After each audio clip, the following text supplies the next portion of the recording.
Hello everybody and welcome into my latest live video. It's Thursday, the 22nd of June, 2023.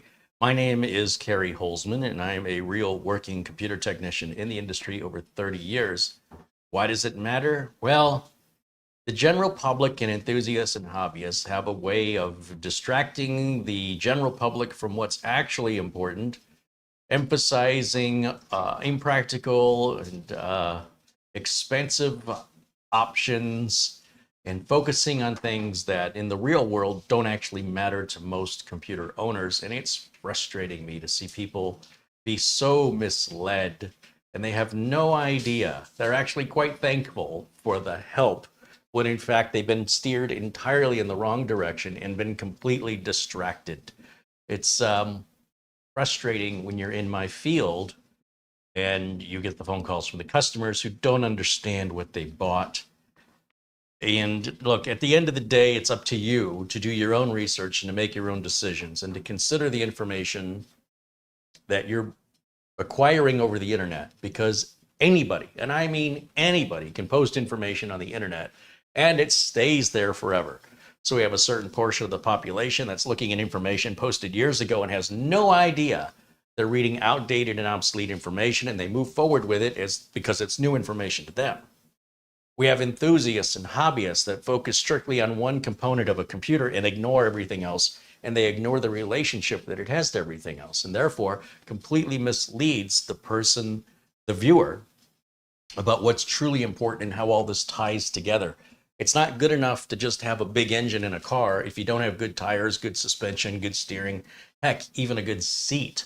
And on the other hand, if all we're doing is focusing on the seat and we're not talking about the rest of the car, you're getting all excited over a seat. And that seat could be in a Yugo. You may not like the rest of the car. The seat is just a piece of the whole thing. And the whole thing has to come together in a way that you find acceptable. And focusing on one thing is no way to buy anything.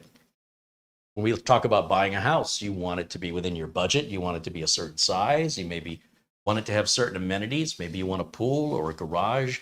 Maybe you don't want to deal with yard.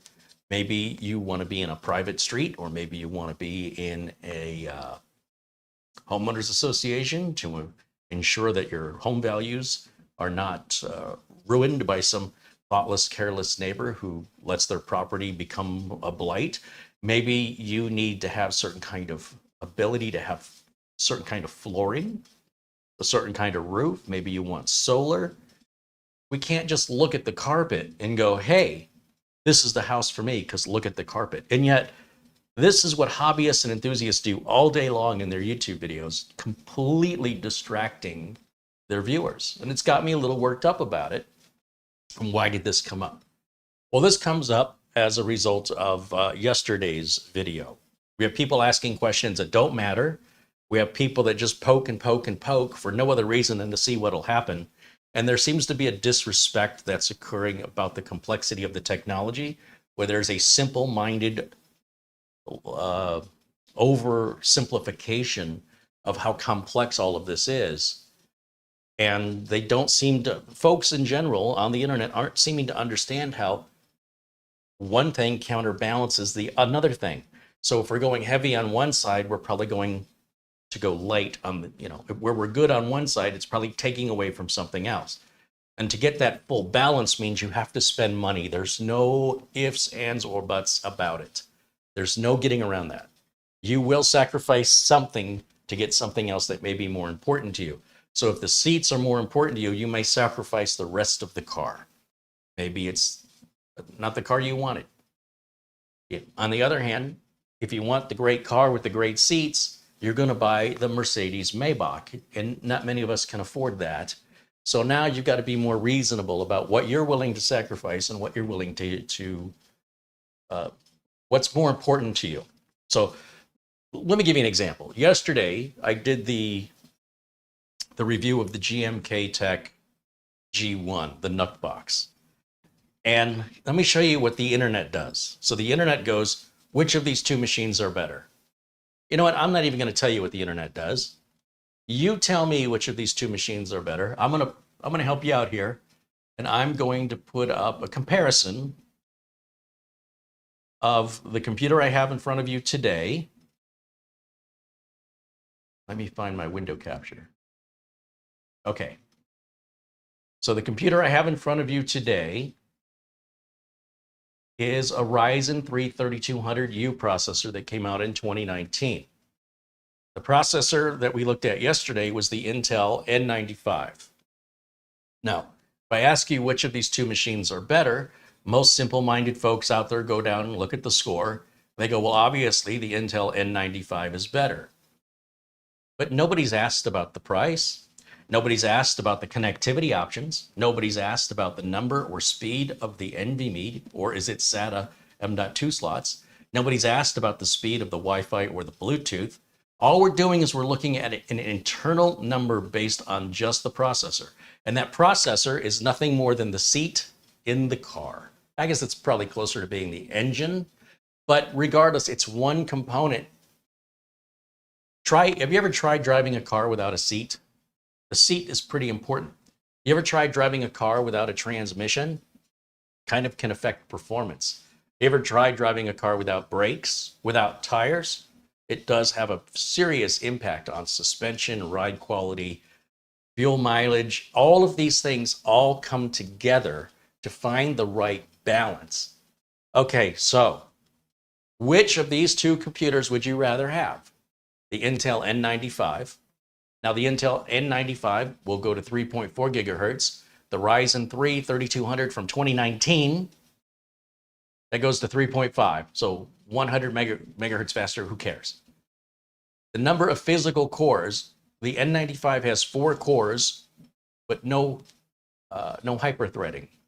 So it's 4 cores and 4 threads. The AMD Ryzen 3 has 2 cores that are hyper-threaded for 4 threads. Which one's better? 4 pure cores or 2 cores and 2 hyper-threads? See here, release date, the first quarter of 2023 on the N95, second quarter of 2019. Okay, should think about this. Some of you may immediately go, well, he's obviously steering us to the cheaper one that's older. That's obviously better, but we don't know why.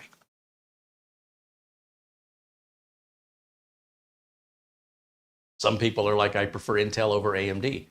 Well, that sort of loyalty is going to cost you. You're going to pay for that. And you're going to pay for it in an off-balanced PC way. If we consider yesterday's computer, the GMK Tech, the M.2 slot only ran it by 2. So the fastest we could go is 1800. There's no way you can upgrade that. The most amount of RAM we can put in it is 1 stick of RAM. There is no dual channel. I guess none of this matters to you because you just want to stay with Intel. And the Intel unit is more money. Take a look at this computer. I found this by browsing Amazon. I reached out to BosGame and they never responded to me. So whatever, I just bought it. I want you to think about what you're getting here.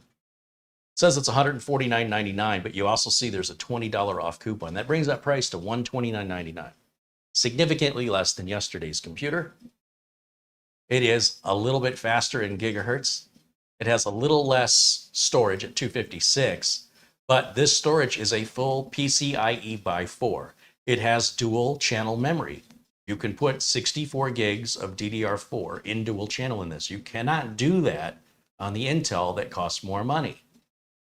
Now, the Wi-Fi on this is Wi-Fi 5 and Bluetooth 4.2, so that's a generation, 2 generations behind. It comes with Windows 11 Pro, and I will remind you that Windows 11 Pro is $199 from Microsoft Direct. So for $70 less, not only are you getting Windows 11 Pro, but you're getting this entire box. Oh, and what is that? I see a USB Type-C port. We did not have one of those on yesterday's computer. So you go ahead and you stay focused on your Intel versus AMD mythology. I'm going to look at what I'm actually getting for my money. And in this case, I'm paying less and I am getting more. Now, this is by no means a dream machine, but for $129, I challenge you to find me something more powerful and more upgradable than this box right here that costs less. Look, we even have a memory card reader built into it. We didn't have that on the Intel. So just because something is Intel or AMD doesn't make it better or worse just because of who makes the engine. The rest of the car built around it can ruin the engine, and the vice versa is true. The engine can ruin the car. So we're looking for a balance. Now, they do sell a more expensive version. It looks completely different. This is a different processor. This is a Ryzen 5 5600U. So much more powerful processor, twice the RAM and twice the storage. And with a $20 coupon, that's going to come out to $279. So about $150 more, but you're also getting $150 if you take the cost of upgrading the RAM and take the cost of upgrading the storage. You're going to have about $100 right there. And then the cost of upgrading the CPU, which you can't do on these. These are all universally soldered down laptop style CPUs, is easily worth $100 all by itself. So anyway, here's the thing I want to get to.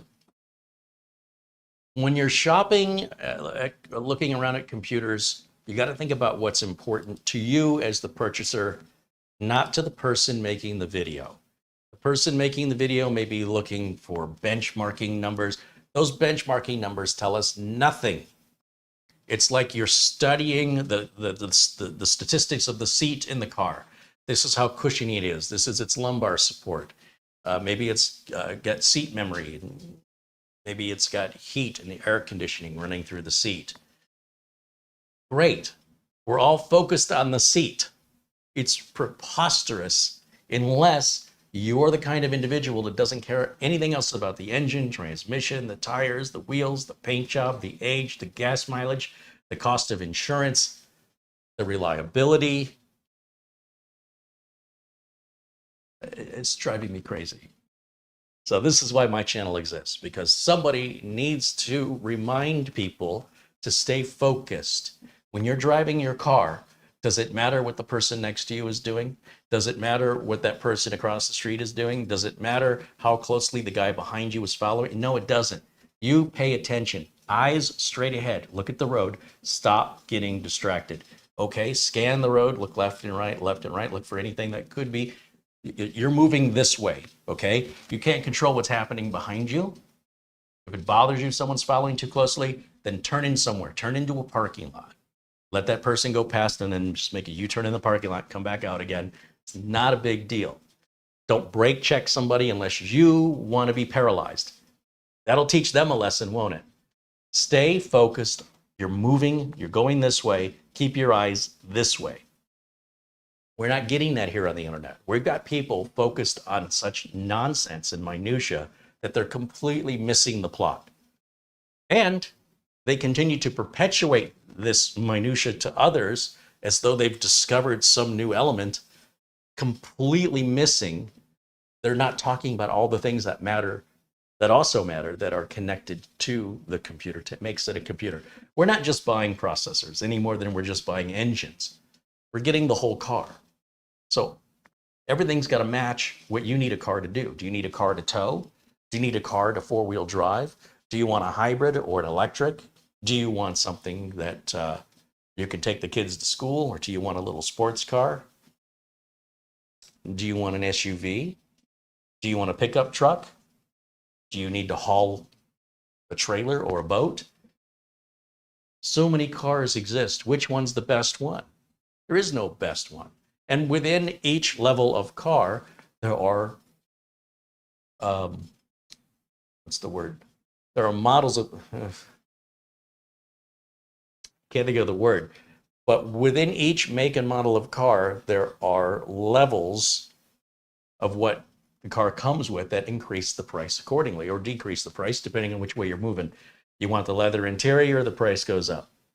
You want the built-in garage door opener, you want the Bluetooth, you want the cell phone charger, do you want the ambient lighting, do you want the tilted telescoping steering wheel, do you want navigation, do you want full self-driving? There's another $10,000, at least if you're buying a Tesla. None of these answers are right except for the individual making the purchase and what's important to them. What is their budget and what are they willing to sacrifice?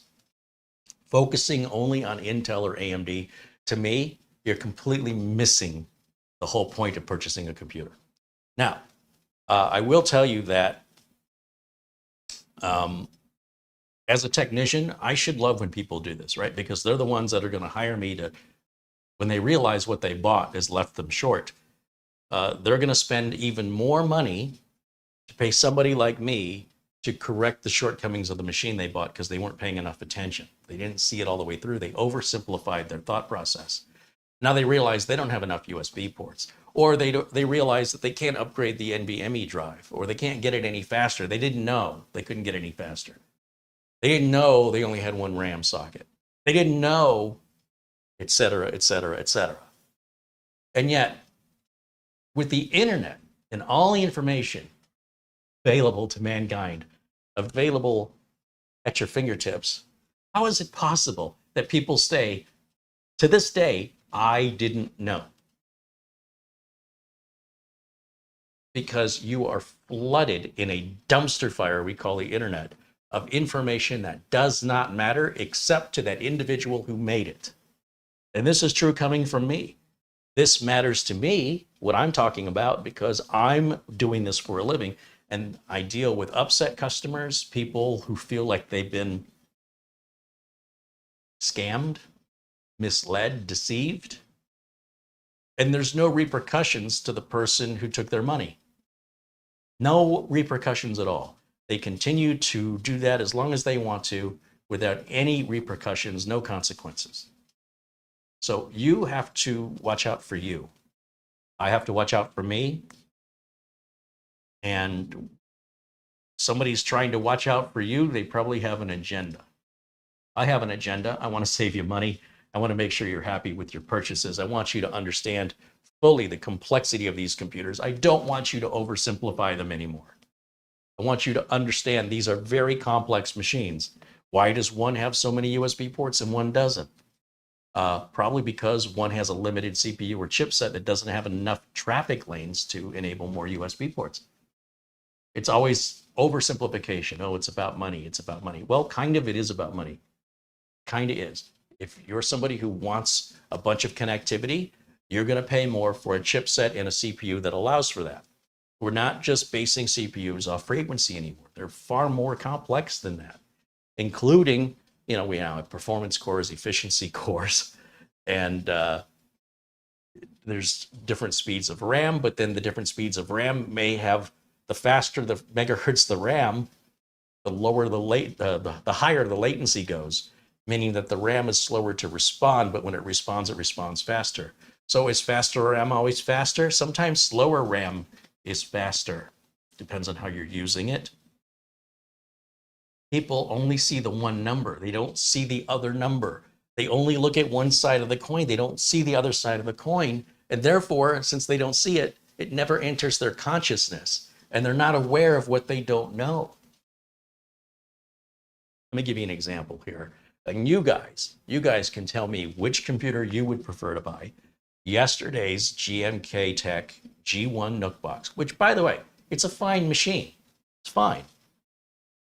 Or this older model that sells for less money, that has more connectivity, faster NVMe, and dual channel memory support. I mean, I don't know. You can obviously tell which way I'm moving. And I'm an Intel fan myself. But in this case, when we're at this low level, we're at a budget level, AMD is always going to beat Intel on a budget level. Always. If money is your thing, you want to go to AMD because their chips are cheaper and they fall in value much faster, much faster than Intel. So when you look at used computers for sale, especially if it's a gaming PC, you will see far more AMD gaming computers for sale than Intel gaming computers because they just depreciate very, very quickly. People don't usually keep their AMD computers very long. I don't know many people that have had an AMD computer over 6 years. Usually within the first 3 years, they've already upgraded it to a new AMD processor because by then 3 generations of AMD processors will have come out. All right, that's not good or bad. It's just the way it is. Confirm it. Go look on Facebook Marketplace. Go look on eBay and just count the number of machines available, especially the ones that are most affordable. And how many of the cheap machines are AMD and how many are Intel? Let me know if I'm wrong. But in general, that's the market. And That's fine. I'm not, that's not necessarily a bad thing. It's just pointing out my observation. All right, I'm going to open this up. I did open this up last night, and I obviously ran it through a bunch of tests, which is why I have all this information. I didn't want another mess up like yesterday where we got hung up on an update. So I did all of that and ran some tests on this, including trying different, 4 terabyte NVMe drive, a Samsung 970 EVO to see if we get the full performance out of the NVMe. Also to see if it would take 64 gigs of RAM, which is the most you can install in any computer that takes SODIMM memory. I'm not aware of any computer that has 4. I'm sure there's probably a computer out there that has 4 SODIMM slots. But the fact that we had 2, the fact that it's socketable, I was quite surprised, especially when you consider the price of this unit at $129. That's insanity. So let's take a look at what's in the box. Let's put Camera Girl to work. How about that?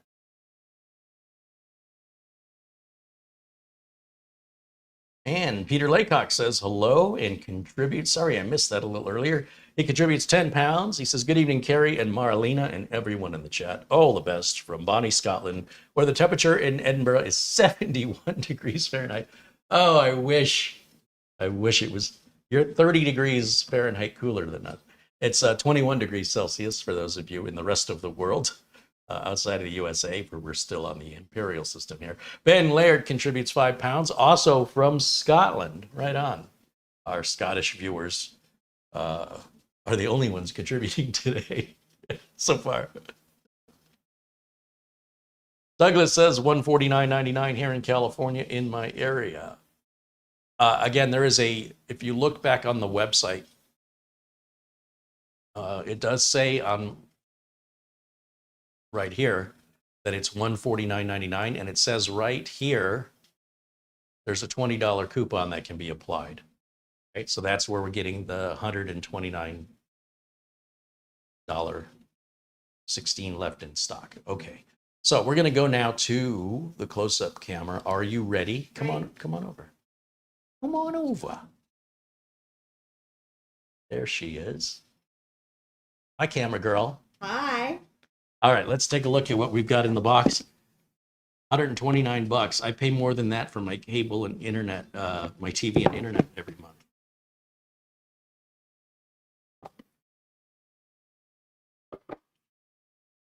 Product and safety info. I've sort of put this back in the box, sort of the way, as close as I can remember how it came out.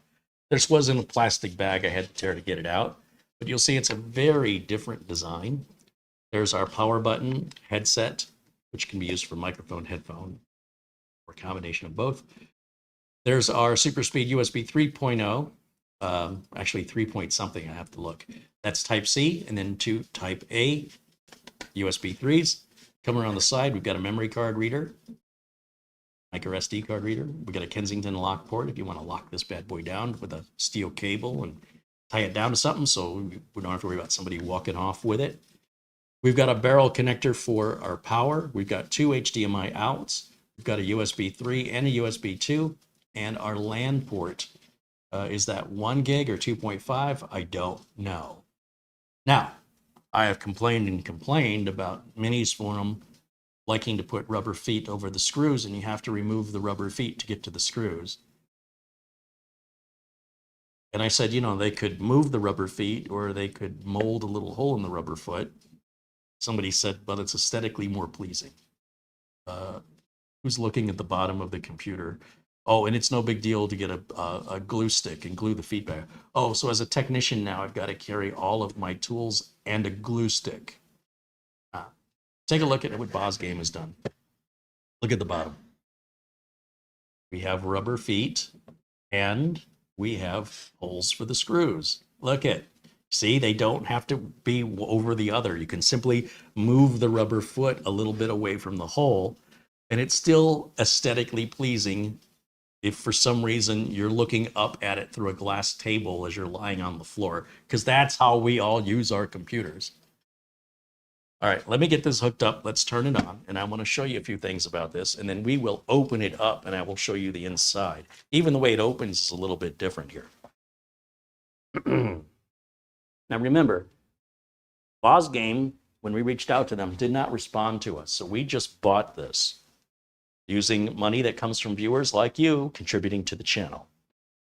Folks like Ben Laird and Buster, Peter Laycock, make these videos possible. If you're a member here and you're supporting the channel, I thank you. It's because of you that we're able to do this kind of content. And I think this content is more important than just reviewing what companies want to send us. Because there's other products out there they may not want you to see.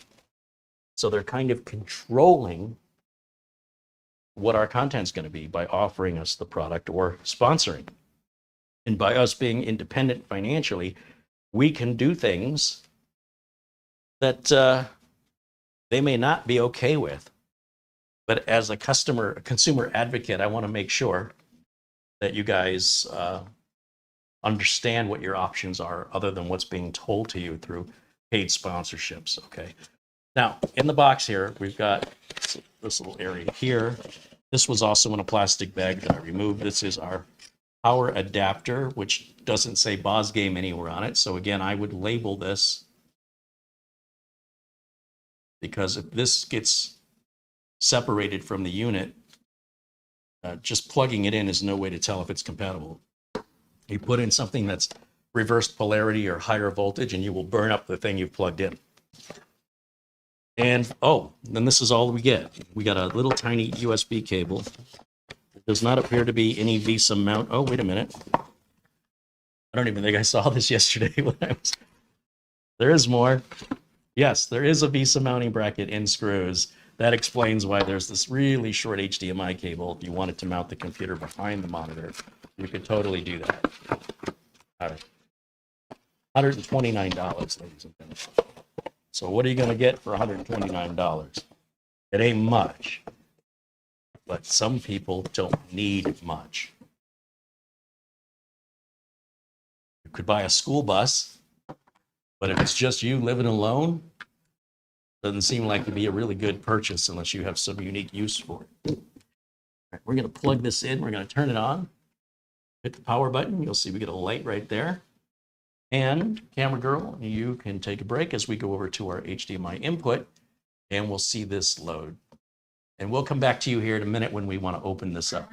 Thank you. You're welcome. Colin Hunt with £5. Thank you, Colin, for contributing to the channel.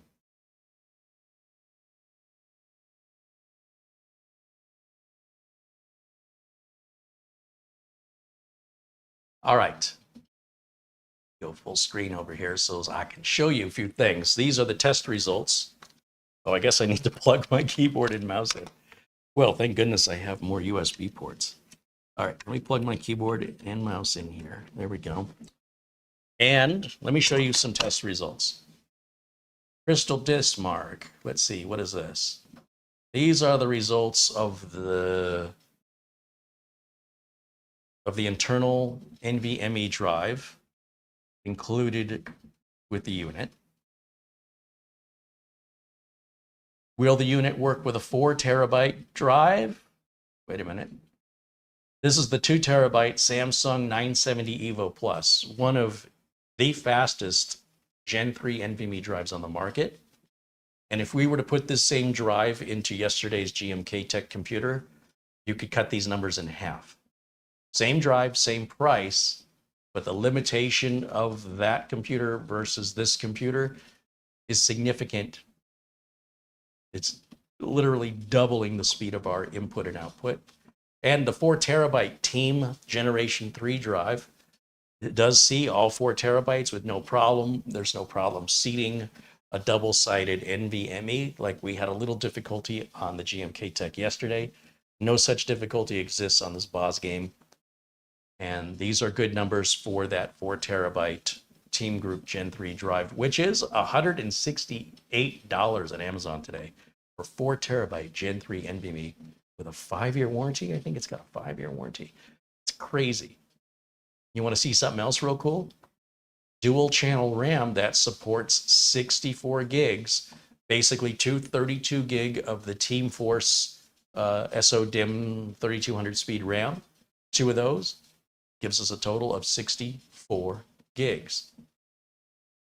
And is the computer actually Windows 11 compliant? I was wondering that myself because the machine came out in 2019. Now, pretty much anything since 2016, 2017 should be supported by Windows 11. But it's, again, all the information is available at your fingertips if you want to look it up. If we go to the link I have in the video notes, shows from Microsoft, right? Consider the source. We're at Microsoft. These are Windows 11 supported AMD processors. And if we look for the 3200U, there it is right there. It is a supported Windows 11 CPU. So it's not like the folks at Chewy that shoehorned Windows 11 in an incompatible computer like the Larkbox. What was it? The Larkbox. I think it was just called the Larkbox. They have a couple different Lark boxes. The Larkbox X was fine, but the Larkbox, a super tiny one, was not Windows 11 compatible. And yet they sold it with Windows 11, which is very deceitful. All right. Back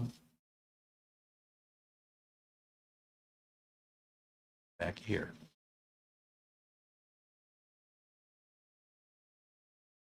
Now on this unit, I did have to go through the OOBE, so, the Shift F10 to bypass the network requirement.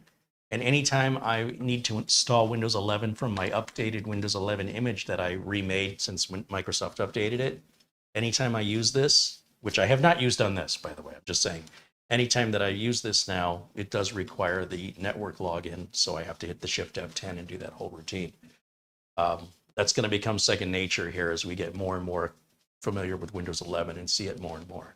So out of the box, this thing was updated.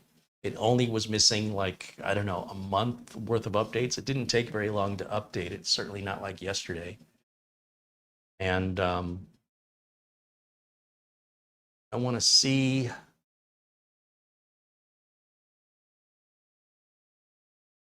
what kind of network card. I want to check that while I'm thinking about it.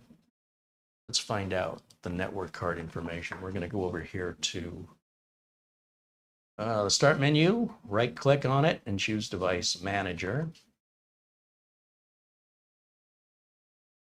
And if we look under network adapters,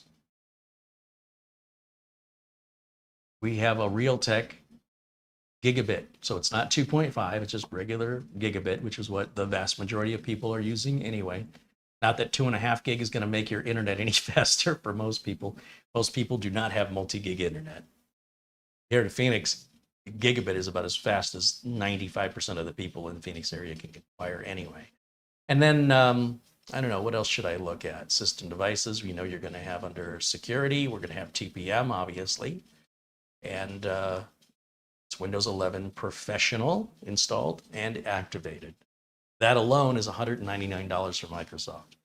So imagine getting $70 off of that price, and they're going to throw in a case, a motherboard, a processor, a CPU cooler, 256 gigs of storage, NVMe storage, 8 gigs of DDR4 RAM, a Wi-Fi adapter, a Bluetooth adapter. Well, the Wi-Fi and Bluetooth are the same adapter, and a power supply, and give you $70 off. That's what this is like. Let's see. Before I shut this down, do any of you want to know anything about the hardware? You want me to look at the device manager for anything, or do you want me to check anything that I need to check while the machine is on? Ask now in the chat or forever hold your peace.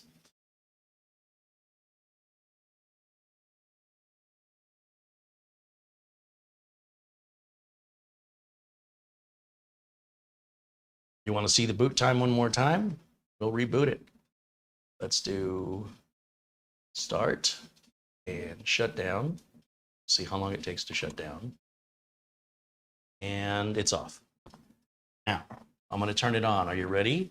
3, 2, 1, press. Okay, now when I said press, I was pressing the power button.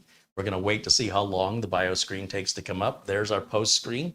Then it's going to start to look, oh my gosh, I didn't even see the, this isn't even in the fast NVMe. This is how it comes stock. This is what you're getting when you buy this thing, right? And just in case you're wondering that I haven't done any trickery or tomfoolery, I will show you the specifications of what we're working with here. 8 gigs of RAM. In my opinion, you should have a minimum of 16 with Windows 10 or 11. And remember, because we're using an integrated graphics built into the CPU, it's got to steal some of that RAM. So that's why not all of the RAM is available to us. Some of it has to be used for the video card.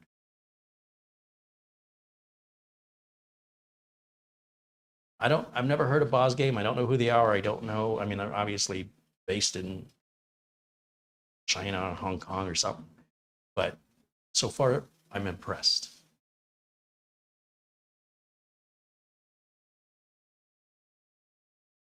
Showman 2000 says the Windows 10 11 skip Microsoft account by entering just A for name and password still works. Yeah, but you have to understand, and again, we're going to talk about people oversimplifying, and that's exactly what you're doing right now. You're making an assumption you can even get to where it asks you to enter your name. You've missed the plot. You can't get that far. When this Windows 11 is setting up, it says, here's a bunch of wireless networks, connect to one of them. And it will not let you get past that screen. There's no way around it other than the Shift F10, all right? So the information I'm giving you is not hobbyist and enthusiast information. I am giving you real technical information from a variety of different types of setups that you may encounter in the field. It's not, all of these PCs don't set up the same way. And it depends on how the manufacturer has configured it. So I want to emphasize, you cannot even get to the option of choosing a username. You must first connect to a wireless network. So I don't want to connect to a network when I'm setting up Windows, just so you know.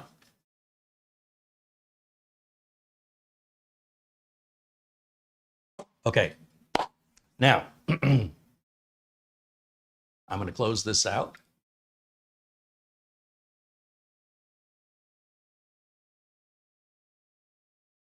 Luke Greeny says hello, welcome in. Now, here's what I'm going to do. I don't see any other questions coming in here. So I'm going to start and shut down. And camera girl, we're going to need you again because we're going to open this thing up and see what it's made of. Quite literally. Okay. So we'll pull all these plugs out of here. All this yanked out of here. All right, so there's the unit. And I need a small screwdriver to open this up. So we will open this up. And let's go to the close-up camera. Come on over. Here we go. Oh, I need my glasses on.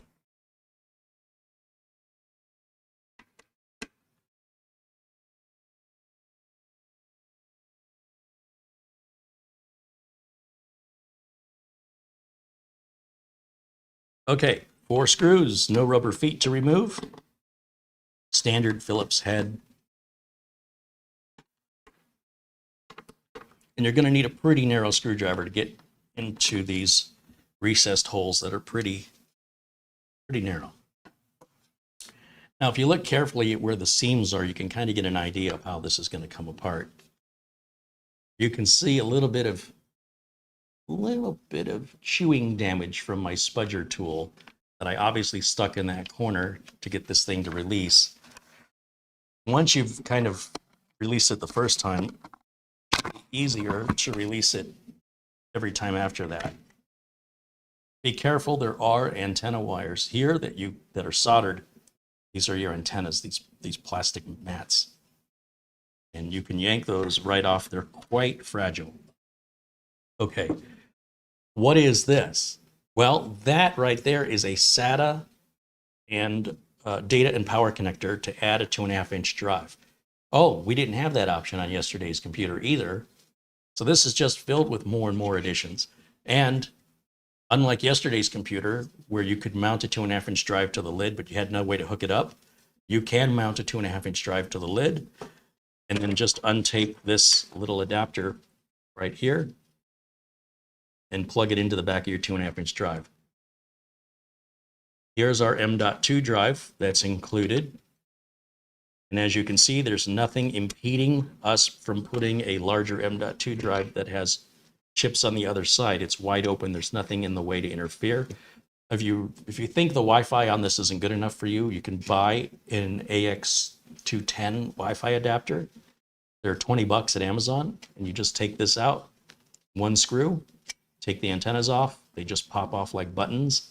Be very careful. They are delicate. Put your new Wi-Fi card in, plug your antennas back on, cover them with tape, just so they don't short out or fall off. And yes, you can upgrade your Bluetooth to Wi-Fi 6E and Bluetooth to 5.3 using, for example, the AX210, but you could use any laptop-style Wi-Fi adapter in there. Over here, there's our two RAM sockets, dual-channel RAM, ladies and gentlemen. There's our CMOS battery. And I don't need to go any further than this. There's no reason for me to remove this motherboard to get to the other side. There's nothing user serviceable on the other side. It's essentially some more chips, the CPU, and the CPU fan. And I would recommend leaving all that alone. This is our memory card reader. That's what the inside of it looks like. We've got a plug here for something and a plug here for something. I'm not quite sure what they're used for. It looks like maybe for fans. They're 5-volt plugs. And that's all there is to it. And yes, this is a full PCIe Gen 3 by 4, not by 2. That makes a massive difference, obviously, in our I/O, our input and output of our data. Okay, now I'm going to ask you guys again. Would you rather have the GMK G1 from yesterday that costs more money, or would you rather have this machine, a 3-year-old processor, by the way, 4-year-old processor? Did I add the tape? No, I did not add the tape. That is exactly how it shipped. Exactly what you're looking at is exactly what it looked like when I opened it up. All I did last night was I swapped the NVMe drive out for the 4 terabyte and the Samsung 970 to test the speed and to see that it'll see 4 terabytes, passes with flying colors. And then I removed the RAM and stuck 2 of the T-Force 64 gig kits that are 232 gig modules at 3200 megahertz. And as you can see from the screenshots I showed you, it recognized it just fine. Other than that, I've made no changes to the inside of this computer.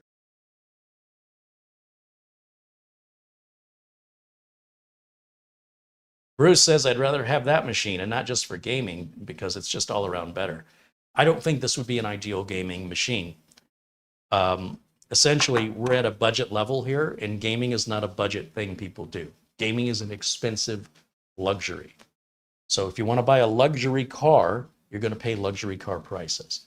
And if you're looking for a machine that can be a home theater machine, that it's relatively responsive for everyday use, like paying bills, browsing the web, watching YouTube videos, streaming Netflix, et cetera, et cetera, et cetera, this is not going to leave you wanting. Like, it's responsive. If you want to render videos on it and edit photos, it'll do it, but it's going to require a lot of processing power. It's not going to be the fastest. If you were to put money into upgrading the NVMe drive to that Samsung 970 EVO, the 2 terabyte drive, that's one of the fastest Gen 3 drives on the market, is on sale at Amazon right now for $99.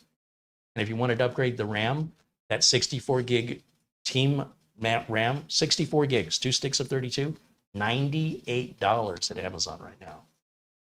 Now, granted, just the NVMe drive at 2 terabytes, which is 8 times more than we have in here, and upgrading the RAM from 8 gigs to 64 gigs. So that's 8 times the amount of RAM, right? 8 times 8, is that 64? 8, 16, 24, 32, 40, 48, 56, 64. Okay, that works. Will cost you more than the rest of the computer. But at least at that point, if you've maxed it out, there's no upgrading it beyond that. At least if at some point you reach that you feel the machine's not responsive enough, it's become slower because you're using it for something it's not really designed to do, such as rendering videos. Again, it's going to do it. It's just going to do it slowly. By adding the faster NVMe drive and adding a lot of RAM, then what you're doing is you're removing any obstacles in the path of the machine performing to its greatest capability.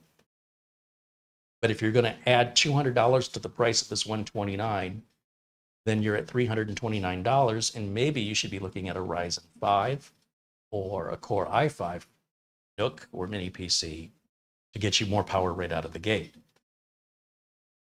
You got to take something, you got to give something to take something.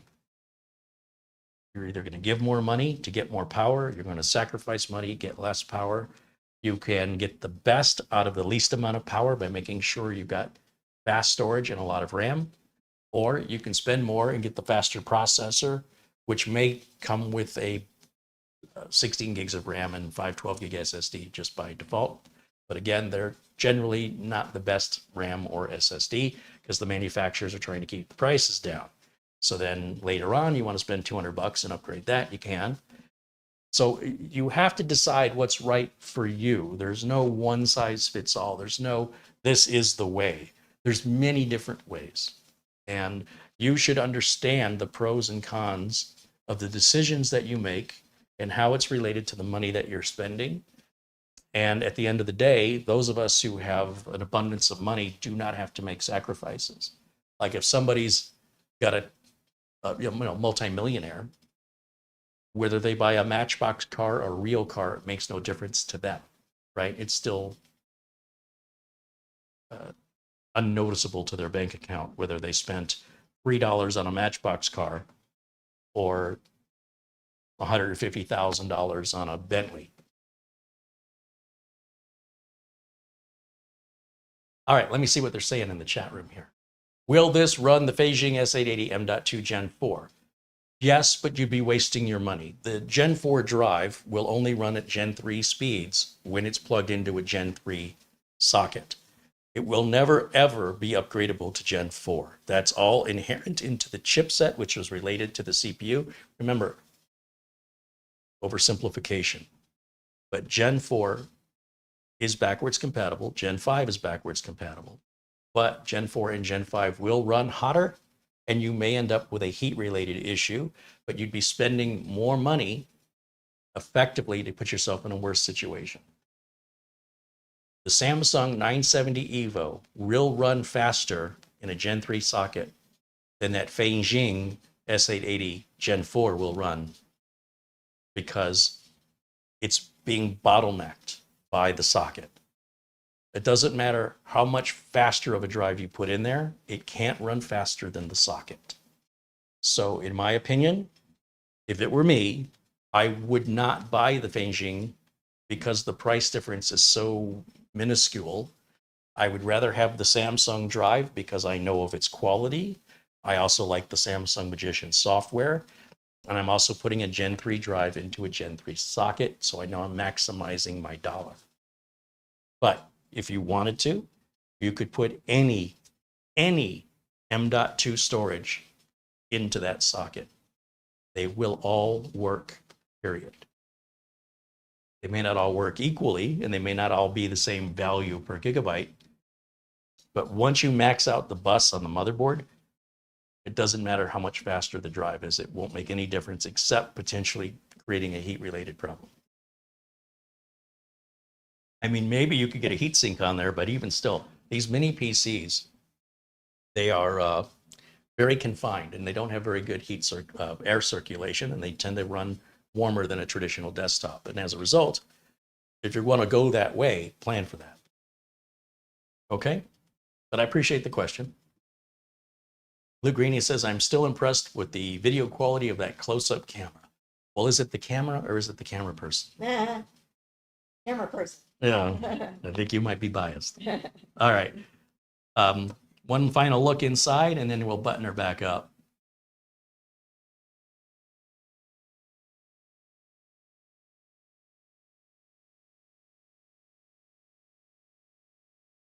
But yeah, if I wanted to spend 20 bucks and upgrade that to Wi-Fi 6E, it's super easy to do. Spend $99, get that Samsung 970 EVO 2 terabyte. Then we've got a ton more storage and doubling our speed pretty much. I don't know that 64 gigs makes any sense in here, but certainly You could put a couple 32 gig, couple of 16 gig modules in here for a total of 32.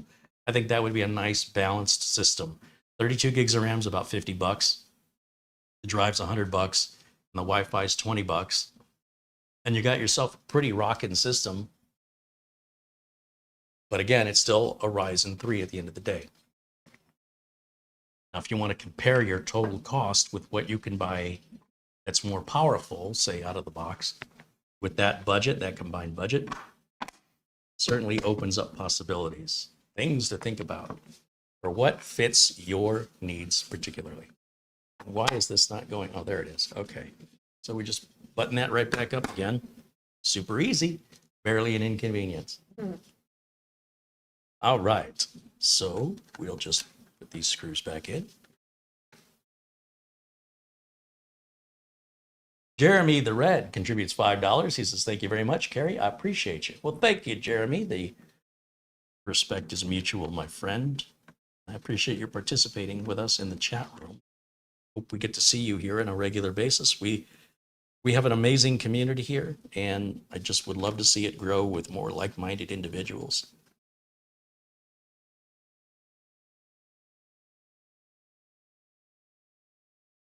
Doesn't get much easier than that to get into the machine. But the initial opening, this was confusing for me because I didn't know how it opened.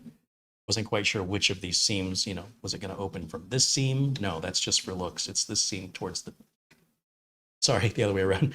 This seam towards the top is just molded into the plastic. It's the bottom seam where you need to get some kind of a spudger in there, unless you get a really good grip and can pull it, but don't pull it too hard or once it breaks free, you'll rip the wires right off. Not a big deal to resolder those wires, but nothing worse than damaging something brand new. That looks like a little hole there for our resetting the BIOS. Paul O'Brien wants me to check my email. Okay, Paul. Let's see what we've got going on in email today. Have I missed anything? Just one thing, and that's an Amazon gift card from Paul O'Brien that says, thanks again for a great stream last night, and a $10 Amazon gift card. I have to say, the stream yesterday was a little frustrating for me. One of the things that gets under my skin are digital grifters. They're people that just want to scavenge for anything free, and they're not breaking any rules by doing it, but I think when we talk about things really important, like backups or security, I would not use a free program to back up my computer, and I would not use a free program to protect my identity or my passwords. I think you've got to be delusional to allow and to trust a free application to things that are that important. And so for people that don't want to spend a tiny amount of money to buy a piece of software to protect their identity and protect their data, I just have no respect for them. I'm just like, you're wasting my time.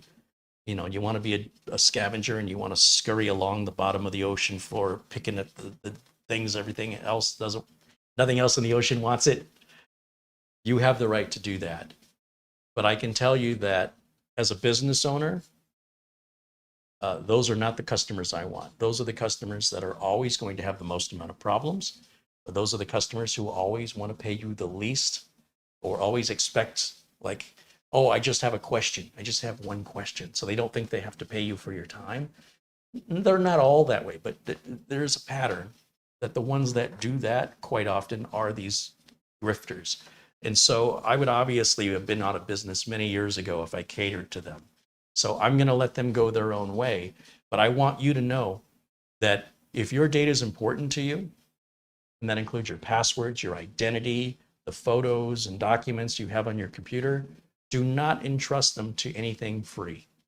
With a free, you get no support, you get serious privacy concerns, and you have no guarantees if things go wrong that there's going to be any consequence that you have no leg to stand on to get any service. It's sort of like, if it works, it works. If it doesn't, it doesn't. Either way, we're not responsible. I can't run a business that way. Can you imagine if I said that to one of my customers? So when we pay for things, then it's understandable that we have expectations. But if we don't pay for things, then your expectation should be adjusted accordingly that, hey, this thing is free. It's not going to be robust. It's not going to be feature rich. It's not going to be easy to use in most cases. It's not going to get updated regularly. A lot of free things aren't free anymore. And I want you to think about how many things that were free that aren't around. Shouldn't take very long to think about it. Had a number of things that were free on the internet for a number of years until it became unsustainable, because by doing it for free, you're relying on advertising and selling people's data, but your data is not worth much. If you saw how much, and I don't know how many of you have done this, but if you go to Google, you can actually go through the steps to see the data Google has on you. And I thought initially, who cares? What are they going to have? A couple of things, right? There were over 200,000 line items of data Google had on me. 200,000. And the value of that was just over $12. I'd rather pay the $12 because when I saw just how much data there was, and I didn't look through all 200,000 lines, I just told Google, erase that and stop tracking it. And you have to do that manually if that matters to you. It didn't matter to me until I saw how much there was. I honestly thought they're not going to have that much on me. Oh, I was wrong. They collect stuff that you would think doesn't matter, like the type of background you have on your Windows desktop. If it's wallpaper, if it's active, even your font size. I mean, who cares? They collect all of it and they piece it together. They, being a computer, pieces it together to sort of build an analytical data model of your shopping habits and what you're most likely going to buy so they can tailor advertising to you. That's worth, again, in my case, a little over $12. This is why free doesn't work, because advertising is just paying pennies. And after a while, if the advertising isn't getting the results, then it's going to be harder to find advertisers. So things like Log Me In used to be free, not free anymore. Malwarebytes used to be free, not free anymore. You cannot sustain free. Do you want to go to work and not get paid? I don't know how you're going to be able to do that unless you're independently wealthy and you have some other source of income to pay the electric bill, the water bill, to buy your food, pay for your shelter. We work in exchange for that sacrifice, we get paid. So I wasn't real happy that we went off the rails a little bit yesterday. Wasn't happy with the show, but I just think if people want to live in their own little world of just, being grifters and grabbing everything that's free while it's free, because it won't stay free forever, it's just wasting my time, right? I don't want to get sucked into their time abyss as they're trying to figure out how to make this free thing work. Or they're too cheap to buy a new computer. I don't want to get sucked in to making this old computer work that should have been long ago sent to recycling. They're free to do that, but I don't want to get dragged into that. I want to help customers with modern computers who have modern, real problems. I don't mind if a customer has an old piece of software they don't want to let go and they need it to work. What I do care about is if they have a bunch of it, or if they have unrealistic expectations by thinking that this software is just going to last them forever. And then they're upset with me when eventually the day comes where the software just isn't going to run anymore on the operating system. Doesn't end well for me. And those customers also tend to be the ones that will pay you the least and demand the most from you. All right. Let's see. Lajin Guy says, yeah, Carrie, but if you multiply the $12 by, say, 250 million people, it adds up. Well, yeah, of course, that's why it's doable. But it won't stay that way. What I'm telling you is that it may be worth $12 now, but next year it'll probably be worth $11, and there'll be even more data, because the more I keep using the computer, the more data they keep collecting. What? You're getting tired? Shoulder's starting to hurt. Oh, you're out of practice. You've only been holding the camera for like 20 minutes. Hey. Does anybody out there want That's to long take enough. camera girl's position? That's all good. All right. Yeah, go ahead. Away she goes. Thank you. Thank you for the thumbnail today, too.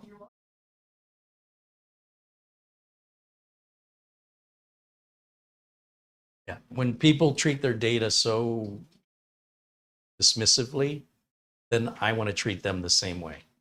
I guess that's where it's coming from. So I'm surprised anybody said they liked yesterday's show because I went off a little bit. It's just when you see the tragedy, when you see the side of it, when the data loss occurs, I've seen some pretty horrendous stuff. Customer calling me in tears that a laptop was stolen while she was at work. Someone broke into her apartment, stole her laptop, and on the laptop were photos of her son. Her son died earlier that year, and those were the latest photos she had of him. And she was curious because she knows I back up computers before I work on them, if by chance I still had her backup. And of course I didn't, but even if I did, it would be a big mistake for me to return that to her, because then the question becomes, what the heck were you doing with my data when I didn't give you permission to have it? And furthermore, how much is that data worth? Is that something I would just turn over? Or is that something I should sell back? Because if they couldn't be bothered to back it up, they'd have to buy a backup drive, they'd have to write backup software, and they'd have to do the actual labor to do it. How much financially is that realistically worth? I'm not talking about gouging anybody. I'm just saying, if they would have backed it up the way they're supposed to, how much would they have spent for, let's say, a Cronus and a backup drive?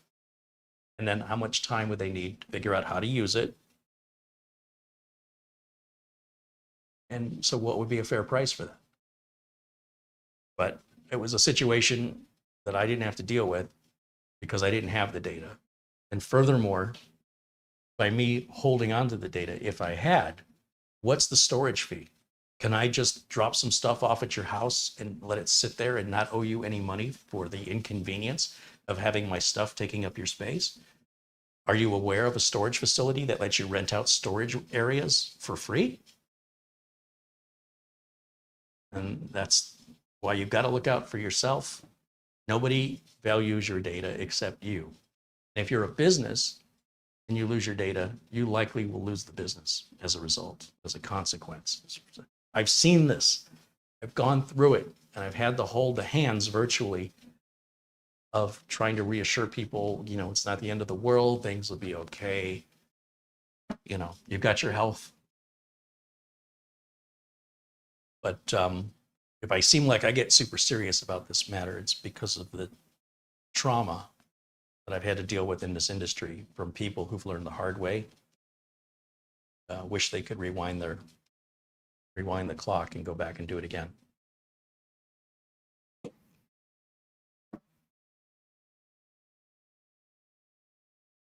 Ron Barnish says, hey, you're human like all of us. Don't start that rumor. Sarge Tech said a Cronus is worth a $50 a year subscription. Well, look, it's what your data is worth. It's not about what a Cronus is worth. Some people are opposed to subscriptions, and yet they're paying for their electricity on subscription, unless they're generating their own. They're paying for their water on a subscription, unless they've got their own well, but then they have to put all the infrastructure in and the pump and the maintenance and filtering. The internet they're using to connect to YouTube to watch my videos is on a subscription. Subscriptions also cost less than perpetual licenses. So you will pay more for a perpetual license. On a subscription, you will pay less. If you buy a perpetual license of a product, let's say you buy a Cronus in October and you were to get a perpetual license, if they even sold one, which they don't anymore, for good reason. And let's say you got version 14, just making a number up. 2 months later, unbeknownst to you, that's when Acronis releases their new version, and now version 15 is out. And you know what they're going to do? They're going to hit you up with an email and say, hey, for only X amount of dollars, you can upgrade your perpetual license to the new version 15. And they will do that because they need to generate more income. They still have to eat tomorrow, just like you do. Their employees still need employment tomorrow. So they have to keep innovating and coming up with reasons why people should upgrade. Now, if you had the cheaper subscription, you would have gotten all those updates for free for the entire length of your subscription period, regardless of when the new version comes out. And if it comes out 2 months after you bought your subscription, or 11 months after you bought your subscription, or 12 months, either way, it's all included in your subscription. All the updates are free. For the price of one perpetual license, I would surmise you could easily get a 2-year subscription, and your perpetual license is likely going to start showing some signs of age after 2 years in most cases. Depends what the product is. Like, I still like a perpetual license for Microsoft Office, but when Office support ends on Office 2016, which will happen pretty much at the same time Windows 10 support ends, October of 2025. Then there's Office 2019. Office 2019 and Office 2021 expire 1 year later. You only get 1 extra year. And after that, it's all pretty much going to be online from that point forward, as far as I know. Because if you insist on using that without any updates, you will likely become a victim of identity theft if you haven't already. The number of times I see people, there's been at least a half dozen times since I started the memberships where somebody said the reason their membership got canceled was their credit card got stolen and they had to close that account and get a new one. And then so the card declined when their renewal came up for their membership. It's like, there's nothing I can do about it, you know. And I've seen people where they go through this multiple times a year where they're constantly having to get credit cards replaced because they're not cautious enough with them and they're not cautious enough with their PC security. And the minute they have to pay for it out of pocket, they'll change their habits. But right now they're just inconvenienced by having this window of time between when their account is, when the credit card is canceled and the new replacement card arrives in the mail. Then you've got to redo all your payments that you might have automated with the new credit card information. It's just a lot of labor that could all be avoided with, you know, reasonable, proactive habit. You know, it's a new habit to get into. So I will say that initially I had that same reaction about subscriptions. Like, I don't want to keep paying for this, but certainly I always made the exception for antivirus software because, you know, those guys are working hard every day combating the new threats, thousands of threats, tens of thousands of threats that come out every single day, working on improving the software, working on improving the detection and how it detects. You know, even Acronis now uses blockchain check technology to ensure that the image, if you use Acronis Cloud, for example, to store your image, it's theoretically possible for someone to get into that Acronis image in the cloud and inject a virus into it. So what Acronis does is they created this blockchain verification method that ensures that not one single byte of data has changed in that image in the cloud. Do you have any idea how much work that is to develop that? And you'll get that as a free feature add-on to the latest version of Acronis if you're on a subscription. But if you're on a perpetual model, you'll never get that. You'll have to buy a new perpetual license. So for certain software, I understand where perpetual licenses are ideal. Like for the Windows operating system, I wouldn't want to have to pay a subscription for that. Because I'm getting all the benefits of a subscription right now at no additional cost, right? I can go to Windows Update and I can get all those updates. When your subscription's over, the updates stop. And I think the operating system's too critical for that. And also the operating systems are super cheap. So it's not like we're saving a lot of money by going from a perpetual license to a subscription model, like in the example of Acronis. If you priced out how much the perpetual licenses were compared to the subscription's cheaper. Look at RoboForm. RoboForm is a subscription and you'd want it to be. You want them to keep updating and keeping it secure. And they're keeping a copy, an encrypted copy of all your passwords on their servers. That's costing them money for the bandwidth, for the servers, for the maintenance of those servers. And they've got to keep updating the software because the browsers keep changing and enhancing more in the browsers for security. And then the hacking attacks are getting more and more creative. So they have to combat that. So what I like about RoboForm Whereas an Acronis subscription is only good for a PC. And they have multiple PC licenses, for example. There's a 3 PC license, there's a family license. Well, with RoboForm, it's a license per user, not per device, which means if you're the only person using RoboForm in your family, you want to put RoboForm on your desktop, on your laptop, on your tablet, and on your phone, there's no additional cost. That's all included in your subscription price. And every time it's updated, you'll get the update on the phone, you'll get the update on the laptop. It's wonderful. It's a nice peace of mind feeling to see those updates, to know that these are being done to enhance the security of your passwords, as well as introducing new features that you may not even realize you got until someday you stumble on it or you read the release notes of the update, which I never do. And you're like, oh, well, now they do this thing now. That's really cool. So we talk about that with the folks at RoboForm. We've talked with the folks at Acronis. And there's certain pieces of software when it comes to your security, your identity, and your data. And I can't emphasize this enough, but if you're just going to look for free solutions for that, or you're just going to buy one thing and you're going to use it forever, it won't stay secure. The internet's a very dangerous place. And if that information doesn't matter to you, you don't have any data you care about losing, you don't care about somebody steals your passwords, that's fine.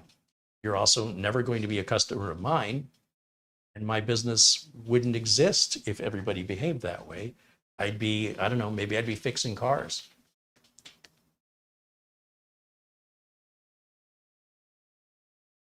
Bruce says, Carrie, I'm sorry yesterday didn't go so well. He'll do a better stream today. Thanks for what you do. Yeah, well, sometimes I get my PTSD triggered easier than other days. You know what I mean? Sometimes somebody doesn't intentionally, presumably does not intentionally try to get under my skin or strike a nerve. They may end up doing that. And I'm just frustrated that somebody would be so nonchalant about something as serious as that. That they've not walked in my shoes. They haven't seen what I've seen. They themselves have not had the trauma yet. But if that's how they're going to continue to behave, they're asking for it, it's coming. It doesn't make a difference in my world. I'm not making any money from them anyway. And I make these videos to try and help people. So when people click on a video that's designed to help them and then emphasize they don't need the help, why are you here? It doesn't make any sense to me. I didn't force you to watch it.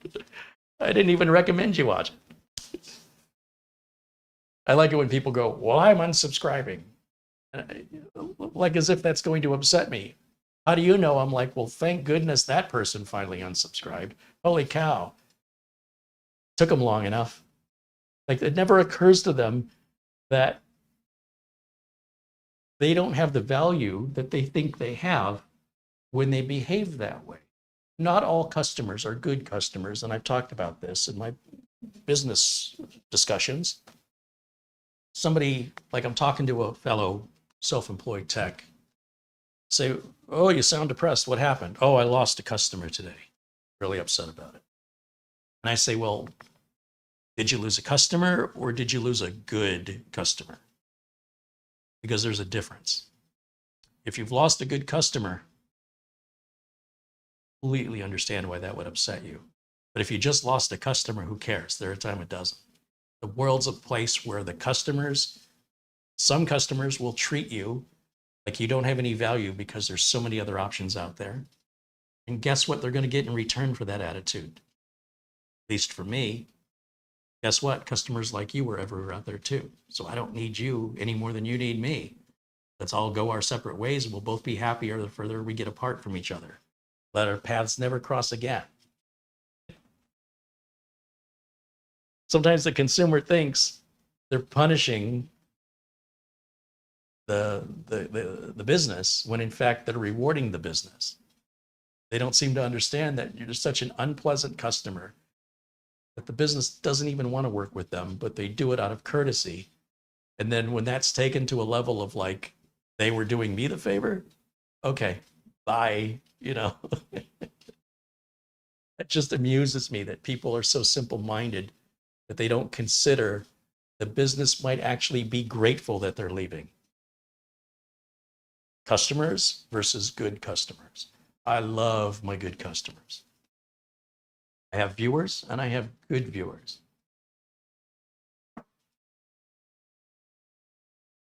They're not all worth the same amount to me. Mikeman says he's updated his BIOS this morning to fix Gigabyte's security hole. Office 365 got an update. Malwarebytes got an update. He updated a few games. He updated Macrium Reflect Home Edition Rescue USB, and he updated Windows Store apps. Yeah, it's good to do those updates once a month. I love remote access now because my clients that I maintain, I can log into their machines remotely at night so I don't interrupt their daytime productivity and their ability to help their customers. Their Ubiquity router had an update, and several of the apps on the Ubiquity router had updates. I don't like to do those during business hours. And then, of course, the second Tuesday of the month, we did those updates for Windows. And I like running the Microsoft PC Manager as an optimization tool just to keep things boosted and clean and stay away from all PC utility software. Windows 10 and Windows 11 have everything you need to keep your system maintained. And if you're curious, Microsoft has this utility that sort of brings together all of the utilities that are already in Windows, but they're in different places. It brings them all into one place. And it's called the Microsoft, let's see if I can pull it up. Microsoft PC Manager. And it's in beta. And let's see if we go to my screen share. Typed in Microsoft PC Manager in Google. Here it is, sponsored PC Manager. This is the English version, .microsoft.com. And if you're running Windows 10 or 11, this is a free application. Well, I don't want to call it free. I'm going to say this is an application that comes at no further expense to Windows. And what it does is it takes all of the Windows built-in optimization and maintenance features and puts them all in one interface. And then you can schedule it to automatically run. And while it is in beta, I don't have any problems with it. And it's free.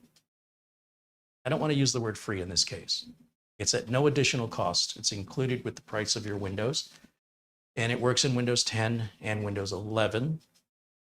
And I've been putting this on all my clients' machines now because it's saving me time, because I'm able to now automate some of the cleanup processes that I was doing by hand, or having to use like CCleaner or some other third-party utility that always has to get updated. It's a real hassle. And sometimes those third-party utilities break what was a working computer simply because we were trying to tune it up. But it's at no additional cost. You can download it, run it on Windows 10 or 11, decide for yourself if you think it's worth running. You don't like it, you can easily uninstall it. But I would recommend staying away from System Mechanic, CCleaner. A lot of this stuff, we needed it back in the day, but we don't need it today. And worse, it can make problems where you didn't have problems before. It's not worth the risk. Not to me as a professional. You as a home user, I don't care. Throw your computer off a cliff. I'm sure it'll be fine. Paul O'Brien says, buy a Xanax, relax, and chill out and watch your blood pressure. Oddly enough, I do have a blood pressure problem from time to time. I wonder why.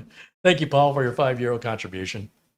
Sarge Tech contributes $5. He says, I'm here to learn and continue growing in knowledge. Uncle Kerry makes learning fun and entertaining. It's a great community of good people, and thank you. Right on. Well, I'm glad that the viewers, the vast majority of viewers we have here, get why my videos are different.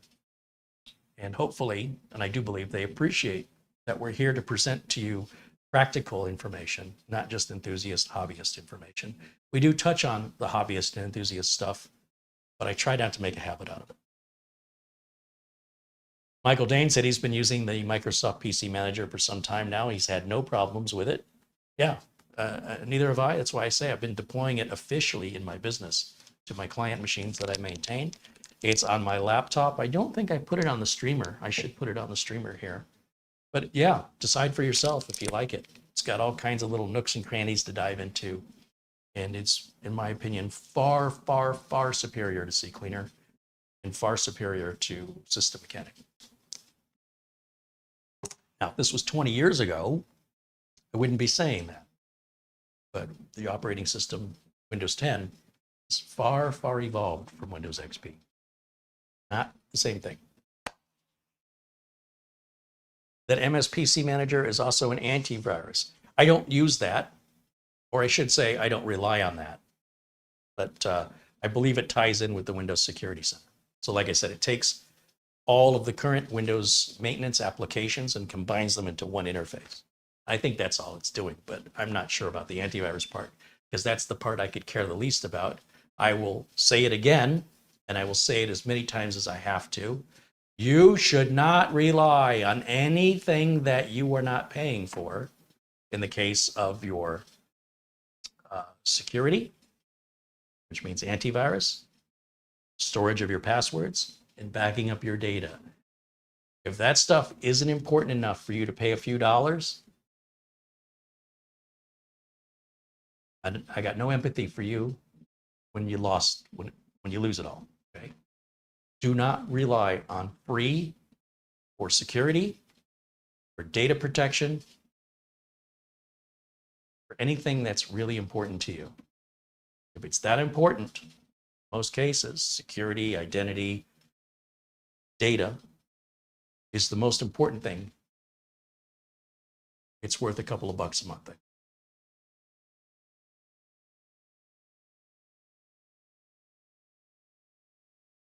Desmond said Windows security is paid for. Indeed, it is paid for. It comes with Windows, but Windows is not an antivirus product. Windows is an operating system.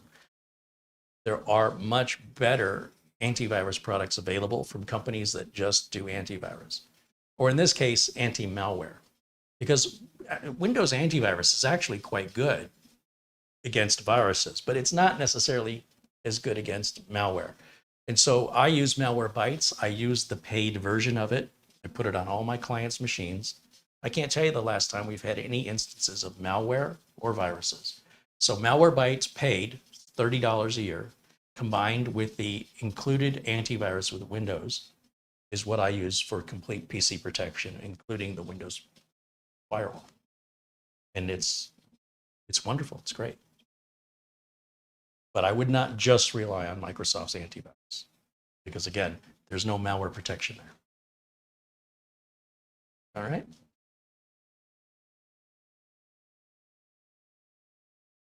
Michael wants to know, tomorrow, will I be reviewing the Zulu XR1? Well, that is what I have scheduled. I brought up the Zulu XR1 last night to get it all updated and ready, and it's crashing. I've taken it apart. I've emailed them. They wanted me to swap the drive out. This is not easy. This machine does not come apart easy. It is a really cool machine, but it is very, very difficult, if not the most difficult mini PC I've ever worked on. And it only uses a 2242 NVMe drive. There's no room for a 2280. And I think the drive's got problems. I ran memtest 86 and the RAM passed. So I'm not sure what I'm going to do tomorrow, because it's a product launch, and I'm not sure that by showing the product not working, the company sent me the product for free. It's going to feel like I'm stabbing them in the back if I do that. On the other hand, I could take it all apart in pieces and then build it on camera and show you how it all comes together, the opposite of the way most people do it, in the hopes that maybe in doing that, I end up fixing it. They want me to mail the unit back to them to China. It's going to cost, supposedly they say it's $30 or $40 using USPS, and to only send the unit itself, none of the accessories or anything like that. And they'll either repair it or they'll send me a new one. But either way, they'll get me another one. But that's long past the launch date. I have a lot of other videos I can do. So I will make up my mind at some point in the next 20 hours of what I'm going to do tomorrow. But currently, it remains scheduled that the Zulu XR1 is for tomorrow's video. I will work on it a little bit more today after the show, see if I can't get it resolved. I think there's an NVMe controller problem.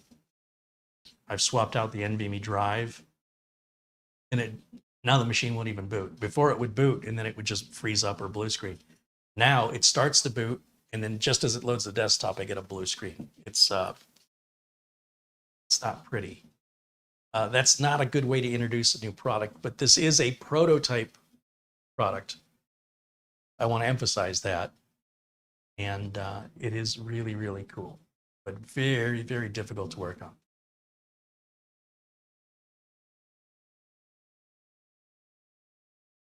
We've got 279 people watching. And how many of you in the United States who are over 18 years old, who've never received anything from this channel before, would like this unit to be mailed to your door? We're going to give this away. This is paid for by people who have contributed to the channel. And if anybody who has contributed wants to nominate themselves to receive it, you get what you give. So I'd be inclined to, there's a lot of people that want it, be inclined to pick somebody who's been supportive and kind to the channel and to show my appreciation by selecting them. And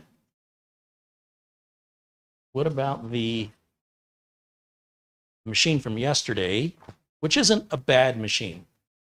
I just think this machine is better. And that would be the, oh, here we go. We got two more we can give away. So the GMK Tech from yesterday and the Morfine N100. Actually, I'm going to hold off on the Morfine because when I changed the NVMe drive out on this, this thing is running like an i5. So I need to reevaluate this now. That's why there's an NVMe drive up here. I replaced it with a faster NVMe drive, and this machine it doesn't feel like an N100. It feels like an i5. So we need to reevaluate that, and then we'll give it away. So I'm going to set that back here. What else can I give away? How about the Ace Magician T8? We can give this one away. This is the super tiny little computer, dual network ports. If you're interested, you can pull up the videos on these to see the reviews. I don't think I'll be revisiting these three models. And I'm starting to get, starting to drown in mini PCs. So I'm trying to find a way that I can show my appreciation to my supportive viewers and offer to send these to them to say thank you for supporting the channel. But I'm not just offering it to supporters. If you're somebody new here, if you're somebody in a desperate need for a basic computer, we want to help you out too. So I'm just going to triage it that way though. So let me know. We sent two computers recently. One went to a gentleman, David, and one went to a gentleman, Randy, who were both American veterans. And those were the Morfine M9s.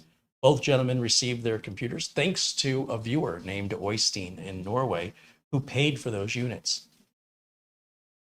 So the community is what makes these giveaways possible. It's not me. And obviously, I want to make sure it's the community who gets these machines first above anybody else. And if you're new here, I hope you'll consider sticking around and staying so that I can consider you as part of the community in future giveaways.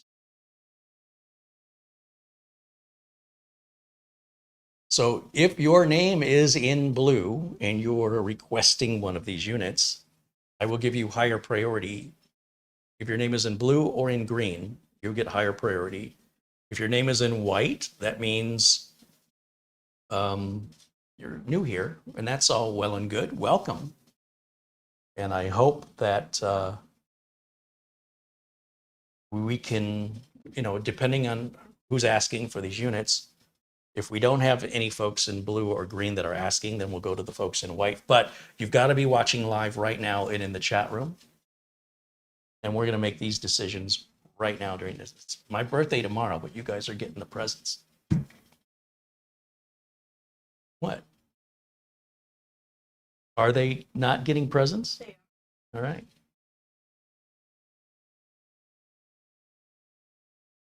Steve H contributes $10. He says, please use this for shipping costs of the PC giveaways. Isn't that awesome? Thank you, Steve. Steve is a moderator here.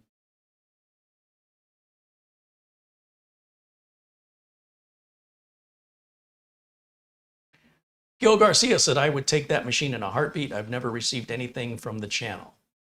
Fair point.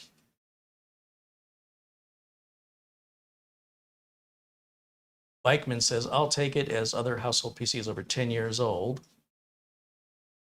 And Bruce says, that sounds like a poor company to deal with. Oh, they're talking about Zulu. If they want me to pay for the return. They said they'll PayPal me back the money for the shipping. Because I said, the last time I tried to ship something to China, it was like over $100. And the thing I was trying to ship back was 20 bucks. And they said if I ship via United States Postal Service, it should be between $30 and $40. Just ship them the mini PC, scan the receipt, and send it to them. They'll PayPal me the amount of shipping back. I should have said that because it did allude that it was a cheap company, and I didn't mean to do that. Jeb contributes $5. He's also been a member of the channel for 2 months. He says, my penance for skipping the majority of yesterday's content. Thanks for keeping it live. Listen, I'm not recommending anybody watch yesterday's video. I mean, it started off good, but then it kind of got off the rails. So.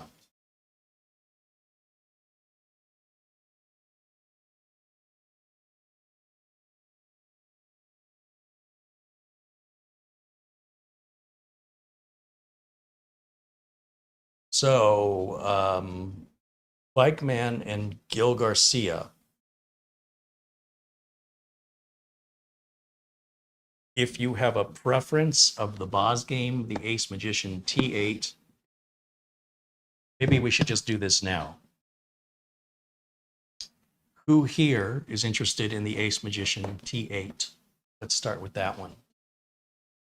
Or when you're nominating yourself, tell me which one you're nominating yourself for, the GMK Tech, the Ace Magician, or the BosGame. Keeping in mind, I only have one of each. Somebody's going to get one, somebody's going to get one, and somebody's going to get one. They're all going to be different. But I'd like to know, because if you all just want the BosGame unit, then that's not very helpful for me. I need to find somebody who wants the GMK Tech, somebody who wants the Ace Magician, or somebody who doesn't care and will take whatever they get.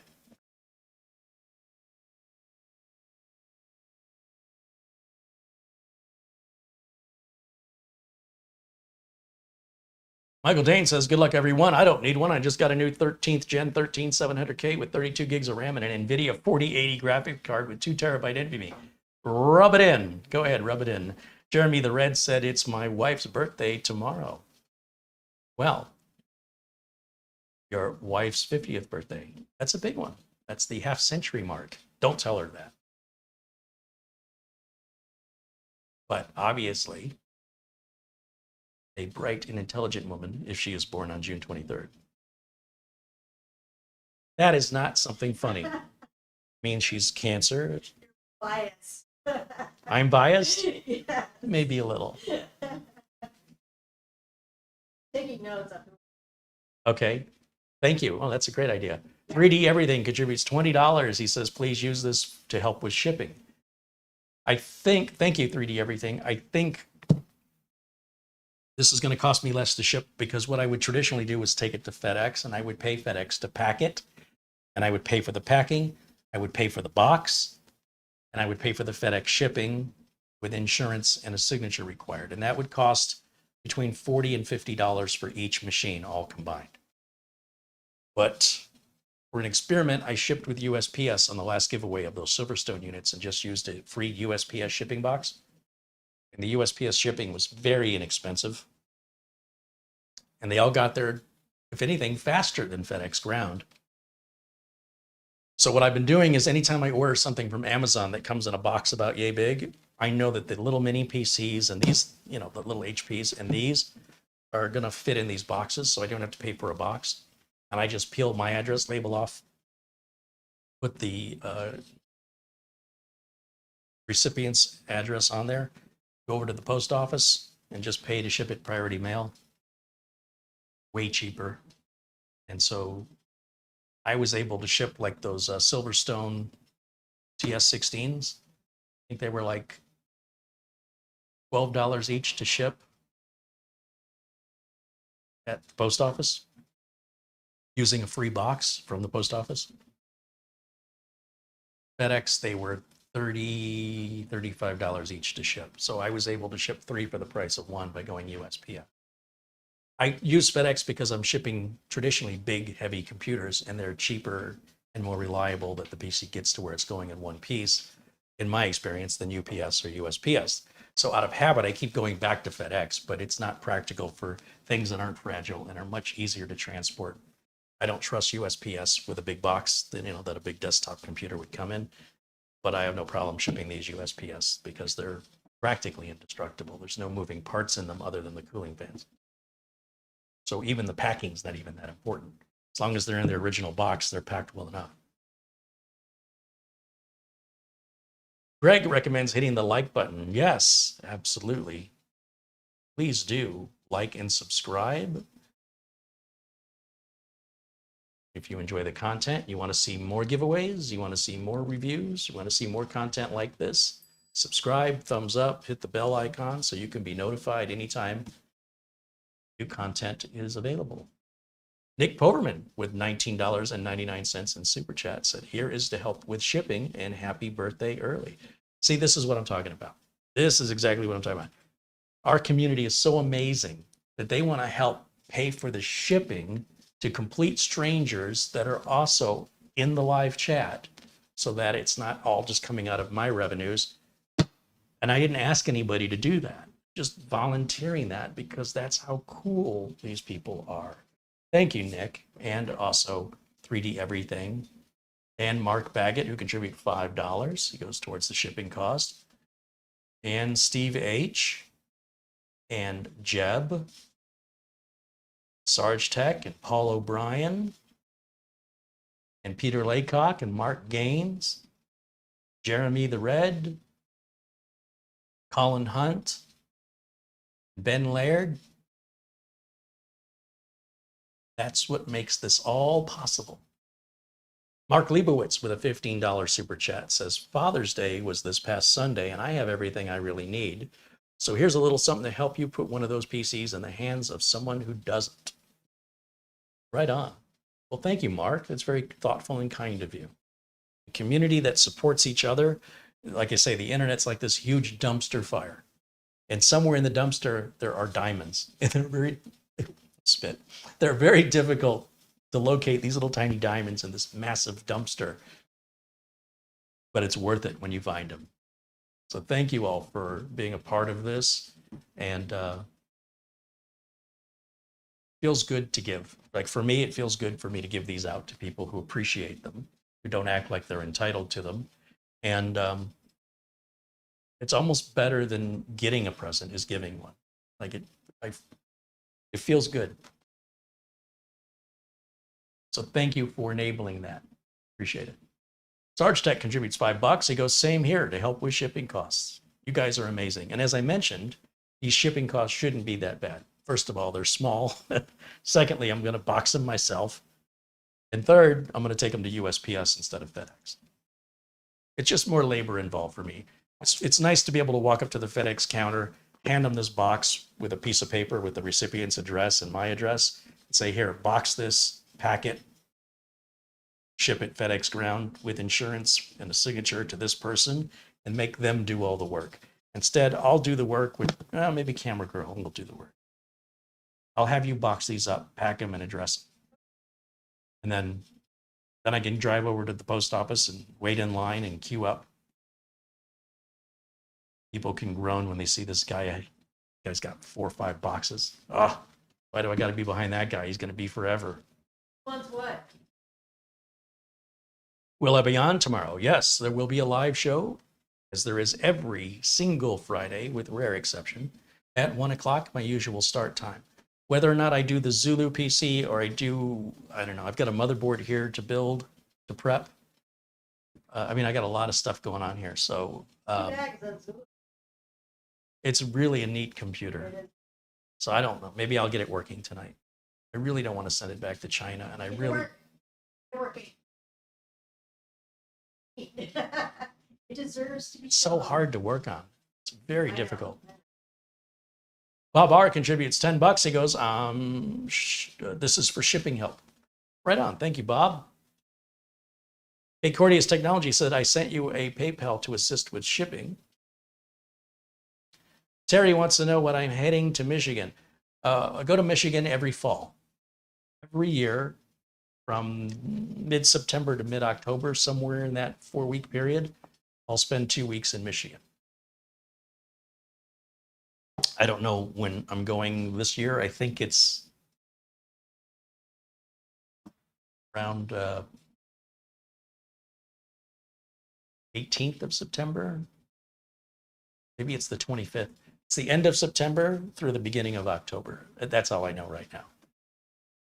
Patrick Manny contributes $5. He says, also for shipping costs. Right on.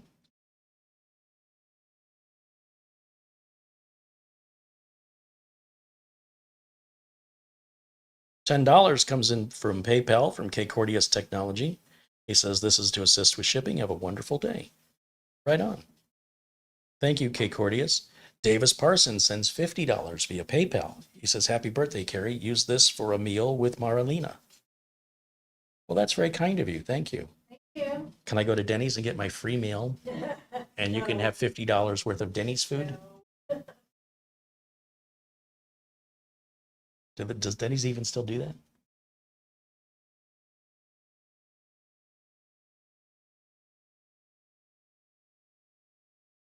All right, so I'm going to ask again, and if you've already nominated yourself, I'm going to ask you to do it again.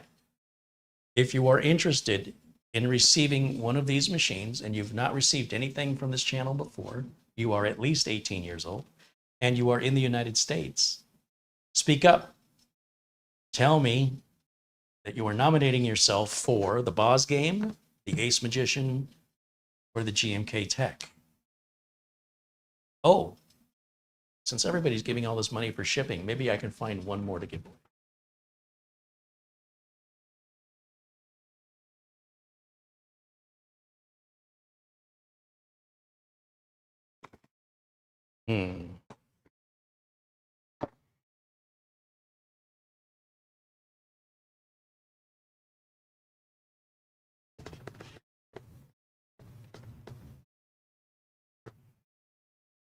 Let's also give away this little Morphine M6. I was not impressed with this unit. However, if I wanted a very small unit in the living room to work as a streamer for the PC, for Netflix, things of that nature, I could totally see where this would be ideal, but I don't have a need for that. So we've got the Morphine, GMK Tech, the Ace Magician, and the BosGame. Now, if it were me, I'd want the BosGame. But that's because of where I see value. You guys may have, likely do have different needs than me and value different things, such as maybe the size of the unit or maybe the way the unit looks. LRCX said, I'd like the BosGame if I'm in the running and I need to learn Windows 11, and it would be awesome. All of these should have Windows 11 on them.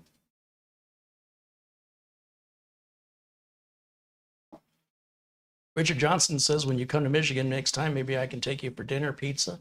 Maybe. I will tell you that when we go to Michigan, we generally don't like to schedule anything, and going to be house shopping. Hopefully, we can find a house like we did last year and not lose this house during the financing phase because the finance company dropped the ball and selling agent took a backup offer without telling us. And all the money and time we invested to get that house lined up, from inspections to negotiations and appraisals. Pretty devastating.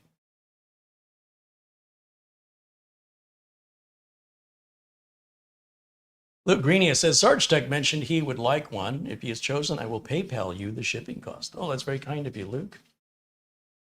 Gil Garcia says he likes the Ace Magician. So I need to see which unit you're interested in.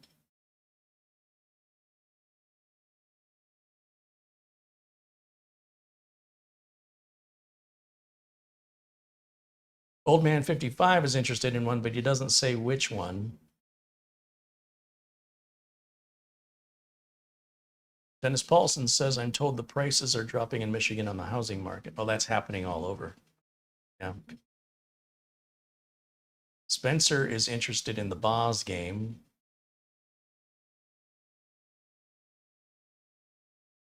Frankie B says he wants me to check my phone. All right, Frankie B, always a generous member here.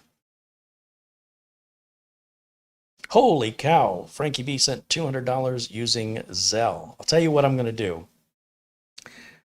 Because Frankie B has sent $200 via Zelle, I will flip that around and buy another BosGame computer and ship it directly from Amazon. So that's 2 BosGames.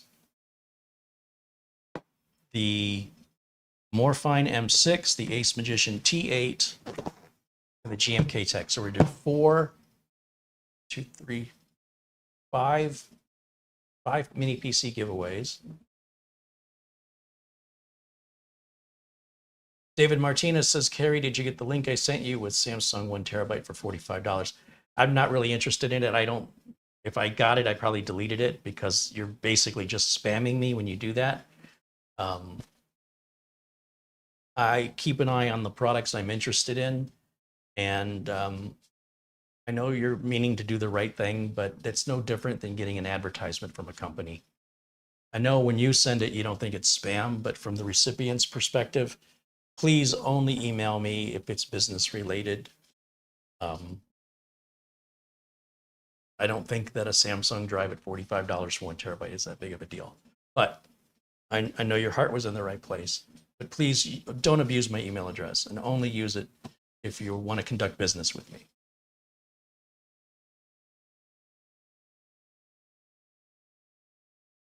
Frank M says hello. Michael Dane says, Carrie, what is the model of the gold/copper wireless keyboard you have in front of you? Michael, that is in my Amazon store. If you click on my Amazon shop link in the video description. But to answer your question, it's made by a company called Azio, A-Z-I-O. And if you search A-Z-I-O on Amazon, this is a $200 keyboard and a $100 mouse. Ron Varner says he'd like the BosGame, but thinks he's going to buy one. Everybody wants the BosGame. Now, let me ask you guys something. Are you liking the BosGame because that's the one I said I liked? Or if I convinced you where the value is, that you're agreeing with me that the value is there? Why do so many people want the BosGame?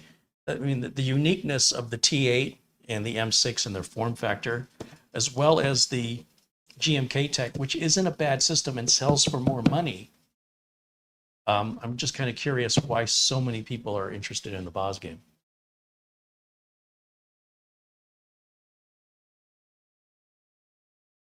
All right, let's pick some winners.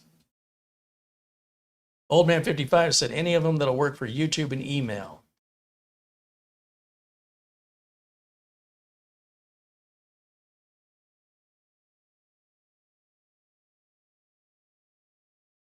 Denny's is not a right, it's a privilege.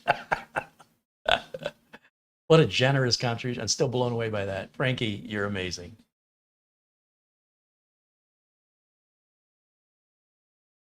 Let's see.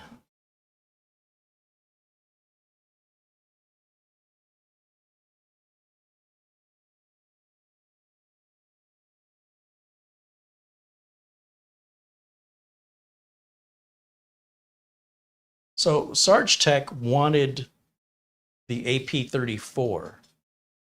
So I already had you down for an AP34. I want you to understand that I want everybody to have a chance to receive something from the channel. So if you've already received something, then you are taking yourself out of the running of future giveaways. And the future giveaways will be likely more powerful than the giveaways today, right? I mean, that's just the way this technology evolves. Things we gave away a few years ago compared to the things we give away today, today's computers are much faster. So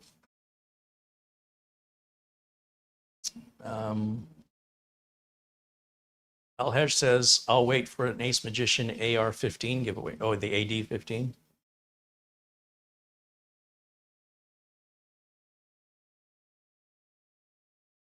So my primary concern, first of all, is I'm looking for people that are blue and that are green, people that have sacrificed something to this channel, whether it's being a member, whether it's helping police to keep the spammers out, or just being regular contributors who show up regularly, familiar names.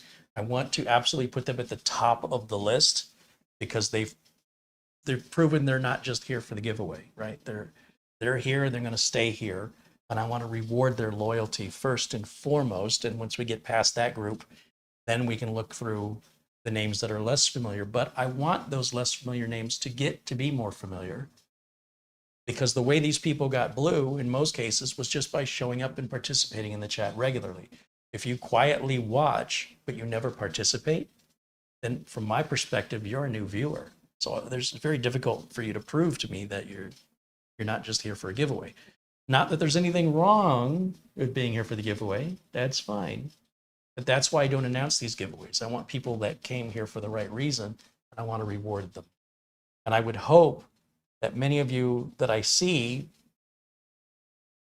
that are not blue or green will soon be blue or green one way or another, so that you will move up higher on the list when it comes to choosing the people to receive these units. We've had some of these people in blue have been watching and participating in this channel since we started doing the live videos. So those people, I want to show them my appreciation above everybody else, because they've proven they're not just here to take something. They're here to participate and to be a part of this. And without them, well, this wouldn't be nearly as fun for me. And I want, when I say them, I want all of you to be them. Truly want all of you in the chat to be blue.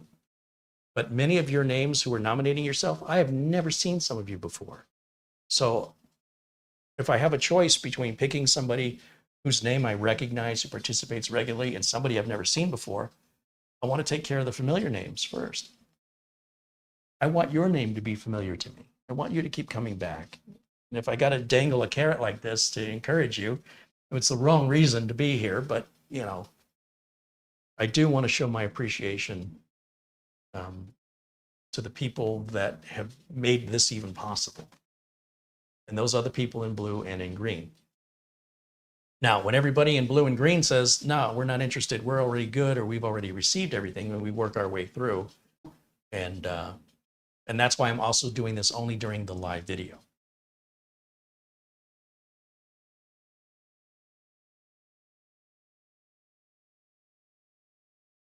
Okay, so LRCX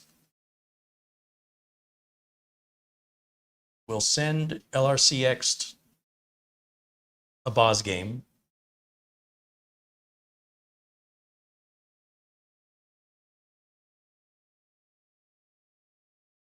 Jim Barksdale. We haven't sent you anything, Jim. Your name? I thought I sent you something. Jim Barksdale wants the Ace Magician. Are you keeping notes?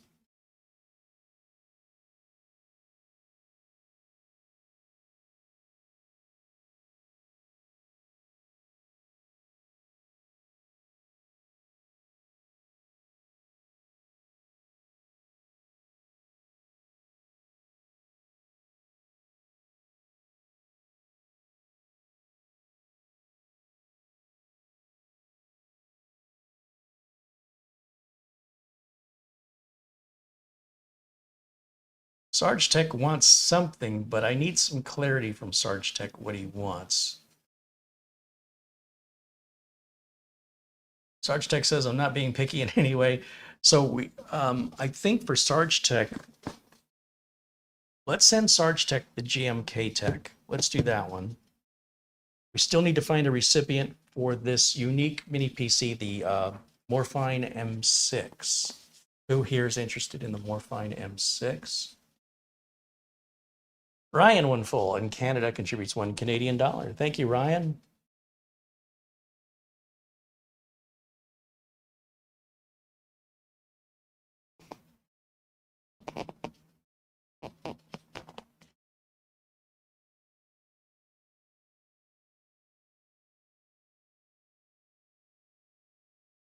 I haven't seen anybody want the M6.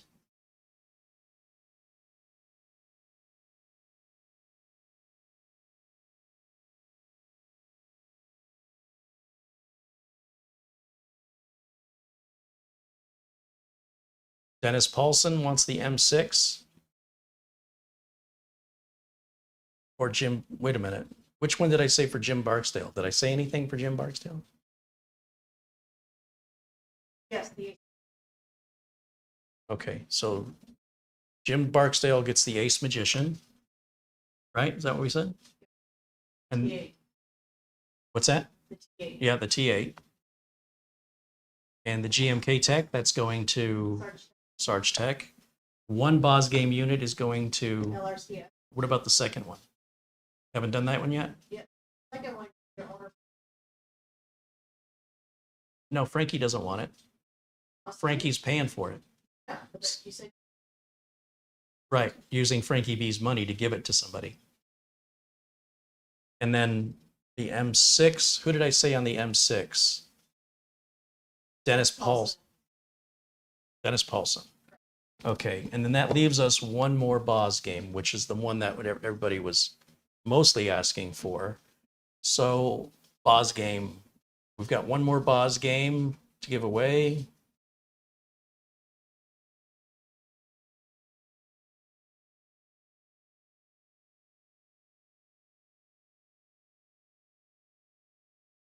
The Greenia says, as promised, I just sent a $50 PayPal to cover the shipping cost for Sarge Tech. Oh, you rock, Luke. Thank you so much. Bikeman i7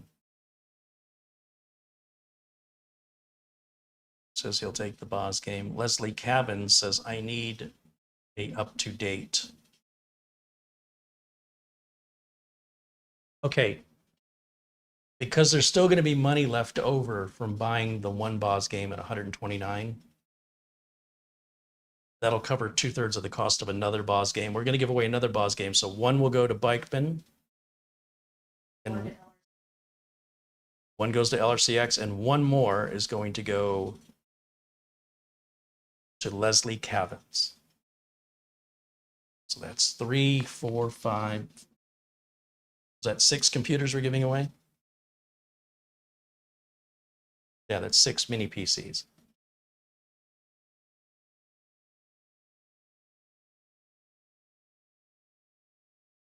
So 2 of you who are getting the BosGames, I will ship those straight from Amazon to you. Those of you who have been selected, you need to email me.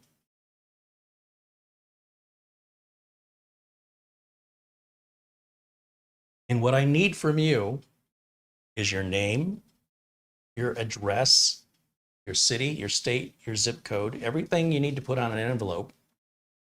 I also need your phone number. And I need you to double check your address. Don't be so excited that you're putting the wrong address in, because if the unit gets returned to me as undeliverable, I'm not paying shipping again because you didn't take the time to proofread your address. So please, I'm begging you, type slowly and make sure you're not interchanging numbers. What's that called? Transposing numbers. Make sure you get your street address and your zip code correct. That is ultra critical. Read it 3 times before you send it. Read it out loud.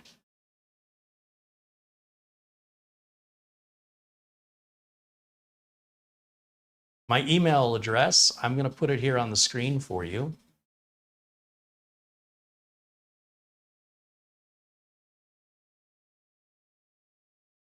I ask people to use that email address anytime they have a business inquiry. So for example, if there's a PC you're seeing me build and you want to buy it and you want to know how much it'll cost, email me.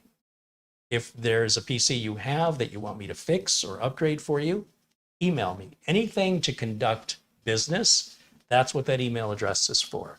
I'm not interested in news articles or special prices. Please don't use that email address for that. It'll likely just go in my spam folder. I want to make sure that the people reaching out to me are reaching out for the purpose of engaging in some kind of a transaction of some sort, whether that's me getting their address so I can mail them something, or the only exception to that are people that are supporters. So if you're a supporter who pays $9.99 a month, you can email me anytime for any reason. You are effectively no different than a customer in that way, and I'm going to treat you no different than a customer in that I am here for you. If there's ever anything I can do for my supporters, always feel free to reach out to me at any time, because the supporters are what's making this possible. I need my supporters to know I am always available to you, always, for anything. Well, I may not be able to do anything, but within reason, anything I can do for you, I'm delighted to do it. I always want to show my appreciation to the people who are making the sacrifices so that these videos are possible.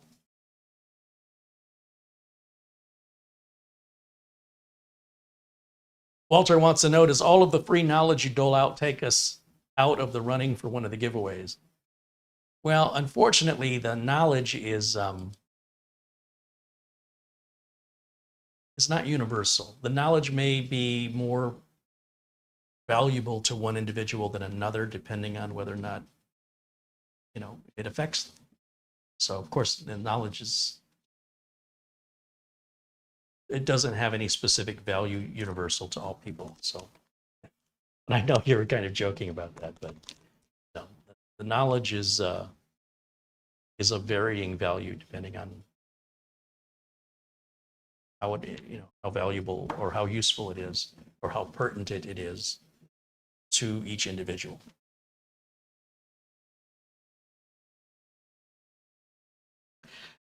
LRCX said, if I get the one in front of you, would you sign it?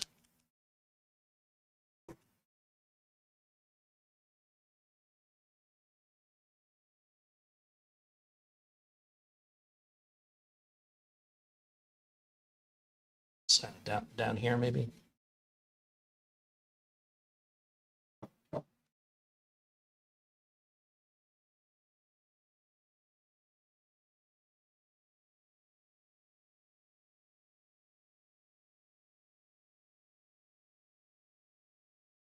We put the month and year.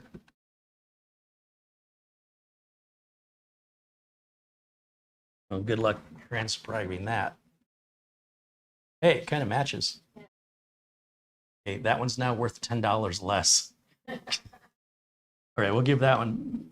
That one will go to Larry there in California. Silver Sharpie.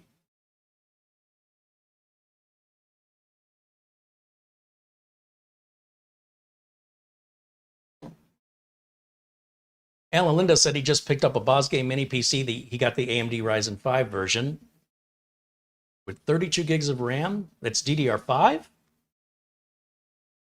and a 512 gig NVMe SSD.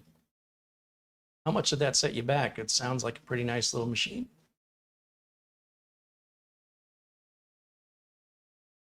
Bill Wiggins wants to know the difference between blue and green on the colors of the names.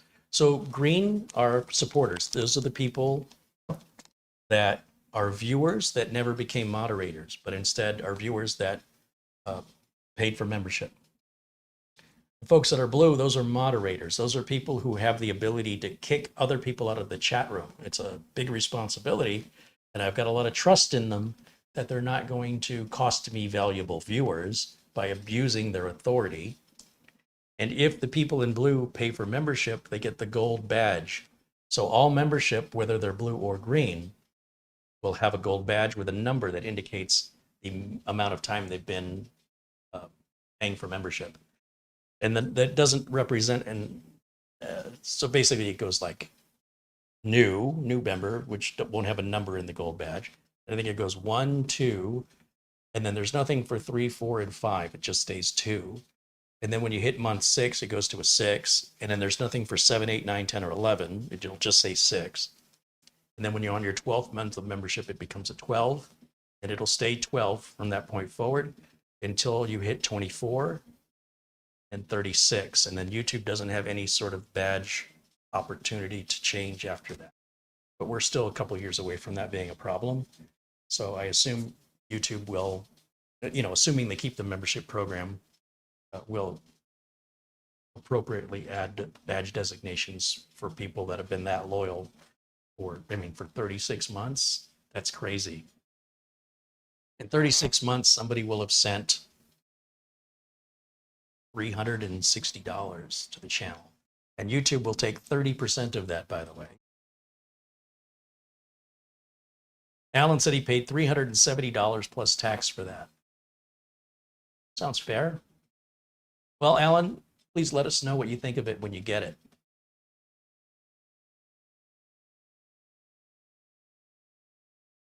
Paul says, Carrie, where can I get that silver Sharpie? Anywhere there's Sharpies are sold, at department store, Target, Walmart, Amazon.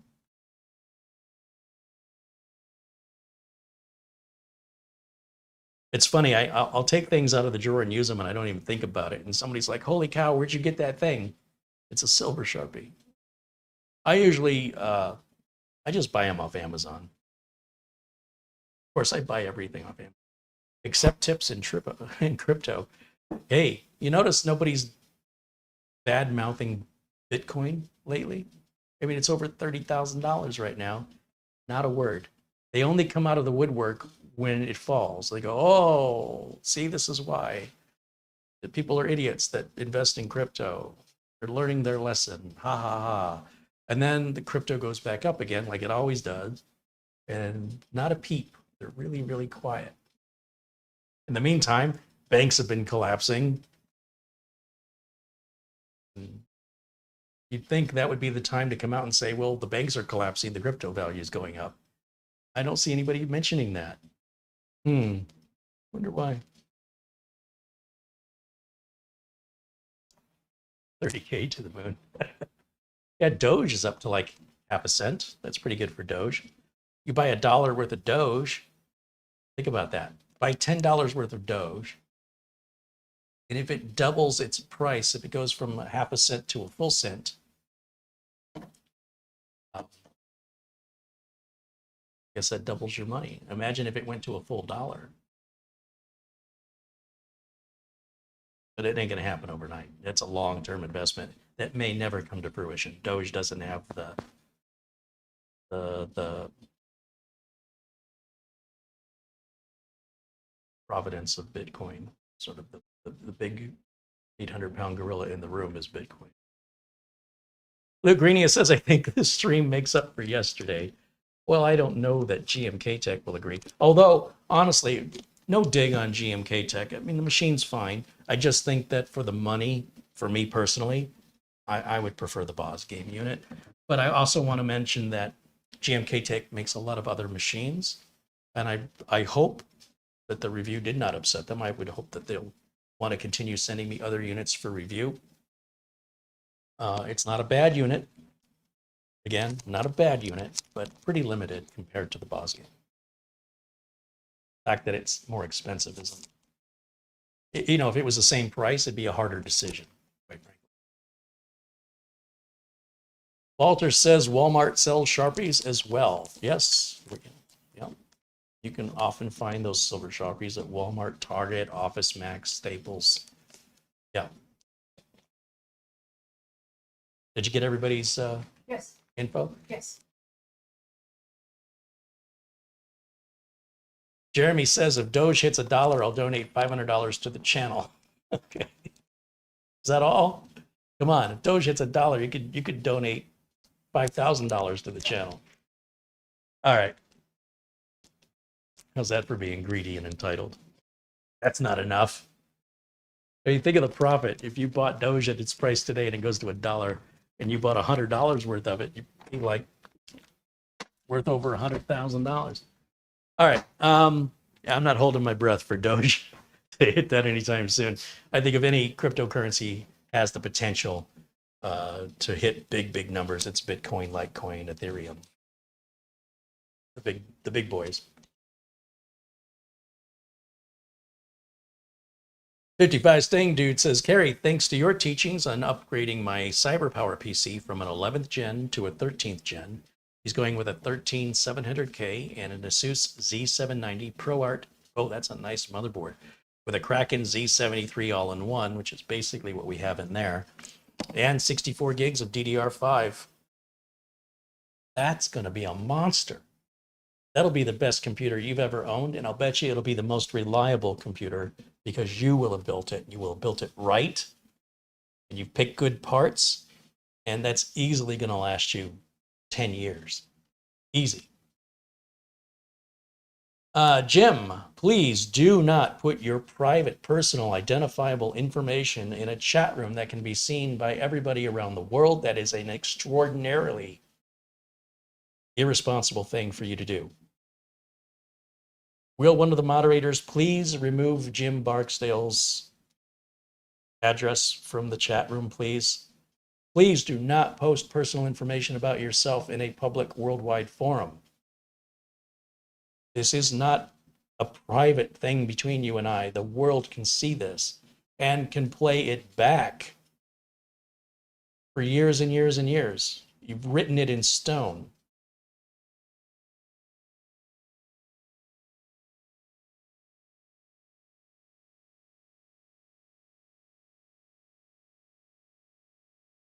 Must keep that to private emails only. Thank you, Luke. Thank you for taking care of that for me.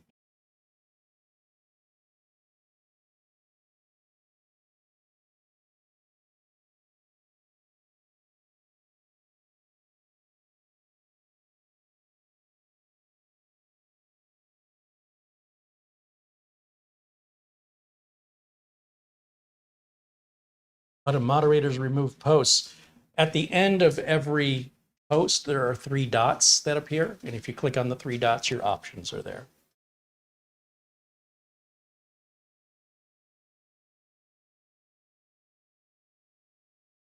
I think Michael's late to the game. We're already done with the giveaway, Michael. Hopefully we can catch you on the next one. Ron says, Carrie, check Michael Dane.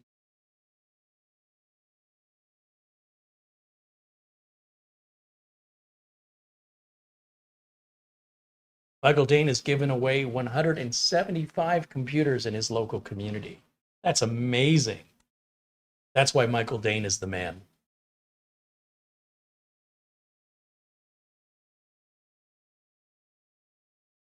John Paul Bacon says there are retractable Sharpies now and ultra fine print, fine point and fine point versions. Yeah, we have the retractable ones here.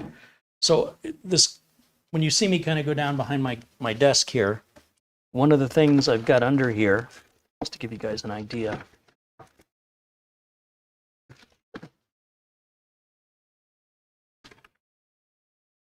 Got a bunch of stuff stacked on top of it that I don't all want falling down. But I got this big kit of Sharpies from Amazon, and you'll see it comes with 1 silver Sharpie and then a bunch of black regular thick Sharpies, which I prefer. I don't like using the fine point Sharpies because, well, quite frankly, the tips, I push down pretty hard when I write, and the tips don't last long for me. But Sharpie does have a pen, a proper ink pen, and I love the ink pen.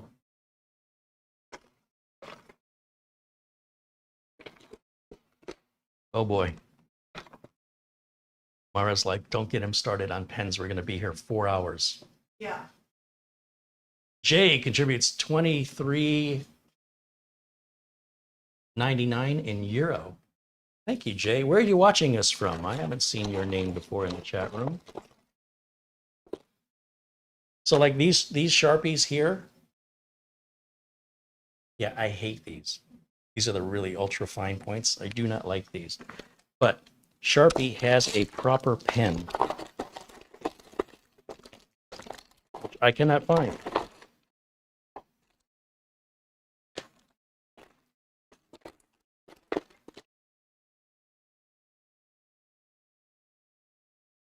Where'd my Sharpie pen go? Here it is.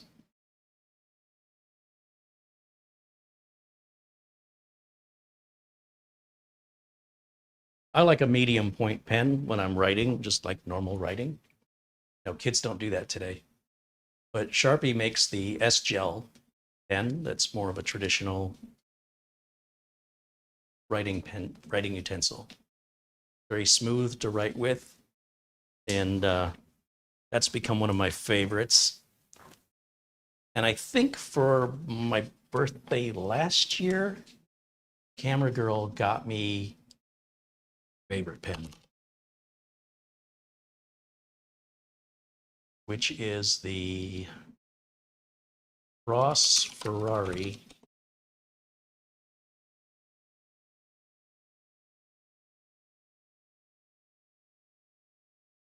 Oh, it's on sale for only $59. This pen right here. Yeah, she got me the Ross in this color. And it's, you know, it's a removable cap, the Ferrari logo. It's usually $80. And the replacement ink on it, you can buy the ink inserts for like 10 bucks here on Amazon. And I've had the pen over a year now, I think. And I'm still on the original ink cartridge, but it's got a nice weight to it. It's got the Ferrari logo. So when I grab a pen in the other room, that's the pen I use. It's so easy to write with. It's got, like I said, it's nicely got a nice weight to it. That's my indulgence.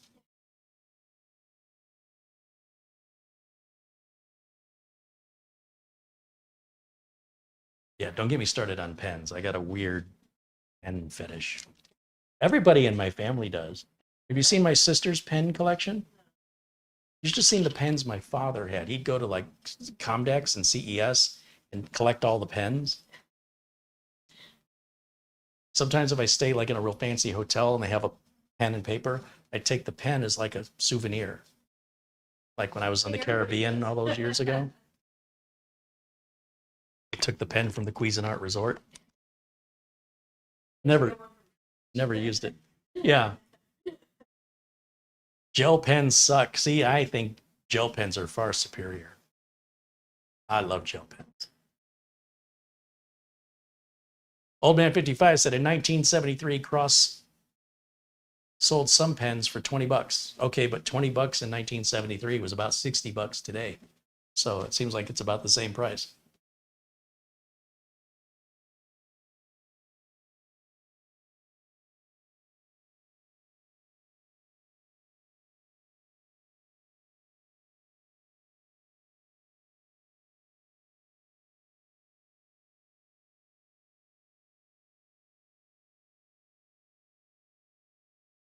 Patrick likes Parker pens. Yeah, I'm telling you, you don't want to get me started on pens because you know Parker, Pentel, Bic, Uniball, so many to choose from. In this drawer, I have so many pens in here. We got Sharpie, Sharpie, Sharpie, Sharpie, Sharpie, Sharpie. Yeah, I don't want to talk about the Mont Blanc. Get started. Sharpie, Sharpie. When I'm shipping out things, I need to write on the boxes, and a regular pen just doesn't write well on the cardboard boxes. And these Sharpies will dry out on me, and I get tired of having to dig around finding a new one. So I'll throw a few in here that I just rotate around, so I'm not just using one over and over again.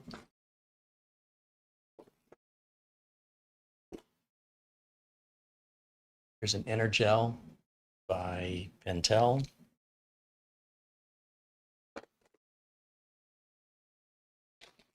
Oh, this was one of my favorite pens. This had this carbon fiber look. It's another Pentel. I really like the way this one writes.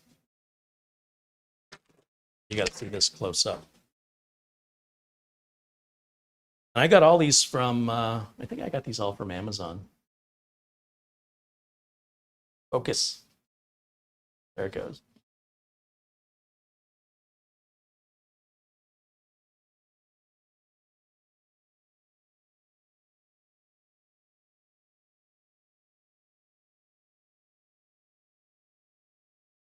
Very comfortable pen. Whoops. It's the second time I've caught myself up on that cable. All right, let's see. What else? Any more? Oh, this is a red Pentel pen. Sometimes you need to have red ink. This is Uniball.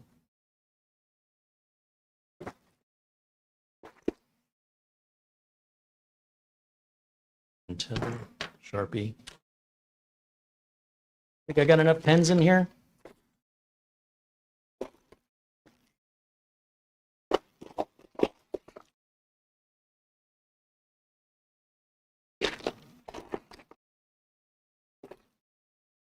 My sister at one point had hundreds. Like, really? Those are all going to dry out before you get a chance to use them. So when the markers dry out and I need another one, I buy a big thing like this. Oh, I didn't get this at Amazon. I got this at Costco. Yeah, Costco sells this whole big kit. That's where I got this. So it's a bunch of the regular black Sharpies and then one with the silver, all with the fat. They say they're fine point. This cracks me up. It says it's a fine point, and this is what Sharpie considers to be a fine point. That is not a fine point. That is a fat tip. But this is ideal when I need to write on boxes because it's bold and the ink doesn't, nothing worse than when you're writing with a pen on some kind of surface that's not pen friendly. And the pen works, but ink's not coming out of it. And you got to keep scratching and messing up the paper. All right.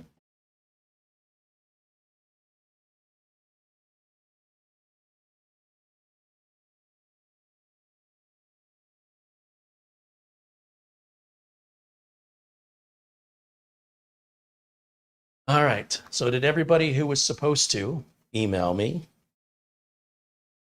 Email me?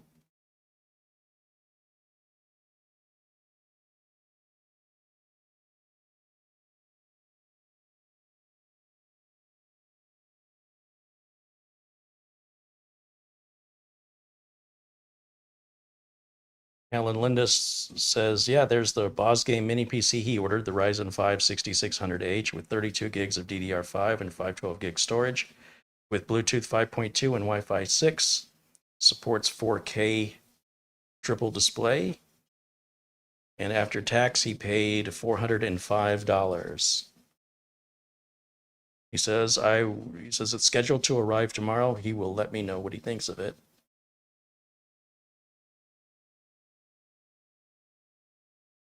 Dennis Paulson. Oh, Dennis is in Michigan. Perfect. Thank you, Dennis. Sarge Tech, he is in Georgia. Peter Laycock with a very generous super chat. I'm sorry, not super chat. This is PayPal. So Buster says this is for shipping or anything you want. My niece just had a bad asthma attack and she's a little bit better. Your friend Buster. Hey Buster, thank you. That's you just gave a really generous contribution the other day. Wow, thank you so much. Bikeman, also in Michigan. Interesting.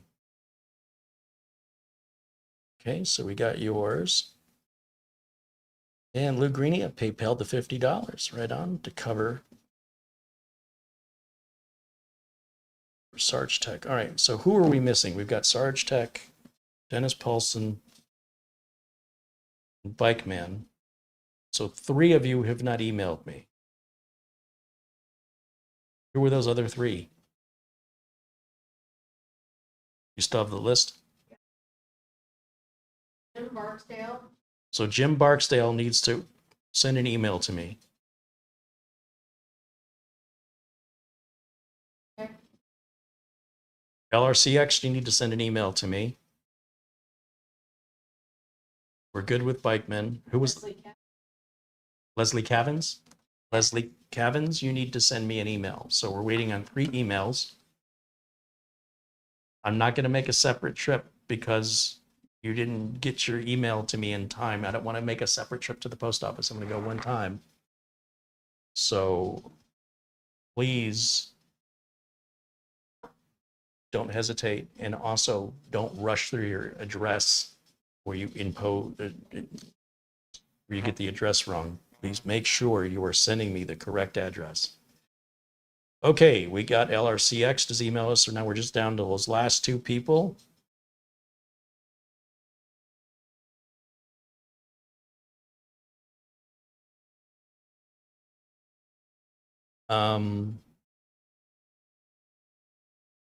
Leslie Cavins and Jim Barksdale are the last two that I need to hear from. You need to send me an email.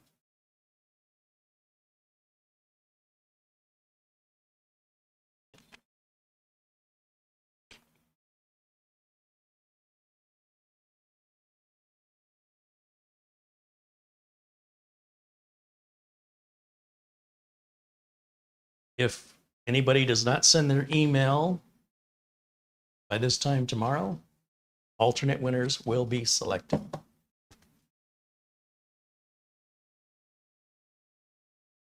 All right, so at the end of it all, I think you'd be hard pressed to find a better PC. And by better, I mean upgradable, value for the money. The fact that it comes with Windows 11 Pro, the fact that it has a Ryzen 3 processor for the incredible price of $129. That just blows my mind. And I have a feeling if these things keep going the way they're going, we're going to be entering into getting these PCs under $100. And it may get to be a point where they start mailing these out to people like AOL CDs. All right, maybe not like that. Mark Gaines, there he is. He contributes 10 pounds. He goes, hey, Carrie, I just got in from doing the weekly shop. I'll rewind and watch later. Thank you, as always, Mark. Mark watches us from Northern Ireland.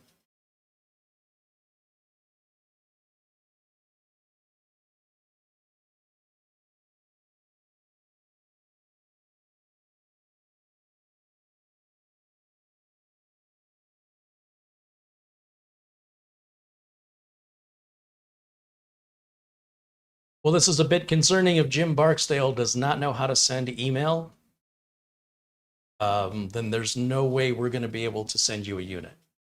So I just want you to know, sending email is just basic computer usage. In fact, some people only have a computer so that they can email their family and relatives, but that should be sort of like telling you to open a door. If I have to explain how to open a door, yeah, we're going to be in trouble.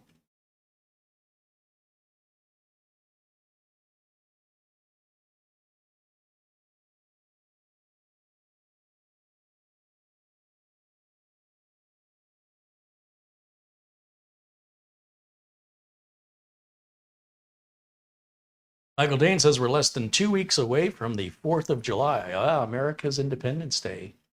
The day where all the dogs freak out from all the fireworks going off and jump their fences, and the shelters get full the next day. We go through this every single year, and people still keep their dogs outside, and they're surprised when they come home from the party they attended, their dog's gone. Sometimes they never see the dog again. So I do hope bring your dog with you when you're going somewhere, or stay home with your dog, because it can be very traumatic for our pets. How do your cats do? Fireworks bother cats? No. Just laser pointers, bars of yarn. If there's a balloon that's close by,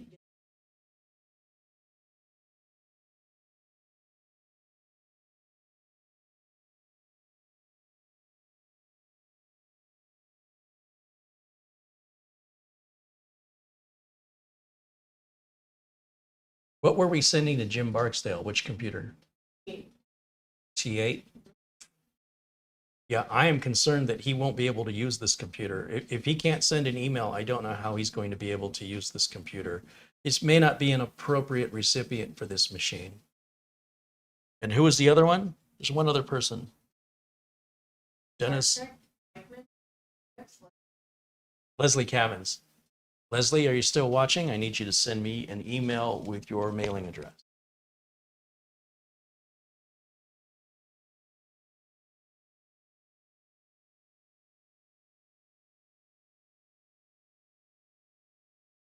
Jack Craybaum says, I have a Ace Magician AD03 that I'm not going to use, and I will send it to a qualifying veteran at my expense. Well, if anybody is interested in Jack Craybaum's offer of giveaway, I don't know anything about this, so I don't know if this is a good idea or not, quite frankly. Jack has been a member of the community. I recognize his name, so it's not just some stranger. And if you would like the giveaway from Jack, let me know in the chat.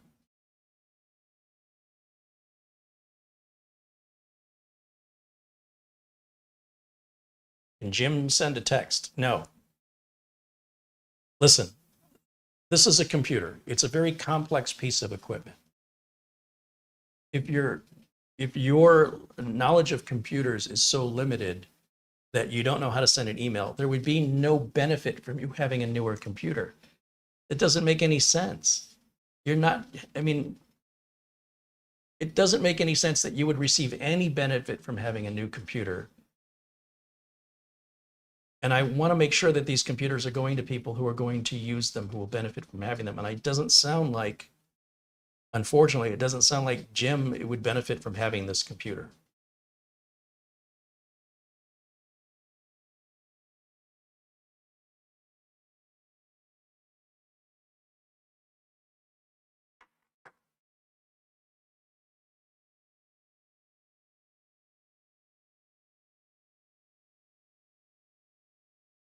Maybe he doesn't have a PC. Well, and again, he wouldn't be able to use the computer. He's going to need a keyboard. He's going to need a mouse. He's going to need a monitor. Potentially, he'll need speakers. I don't know that he understands what he's asking for, and I don't think he has any point in having it.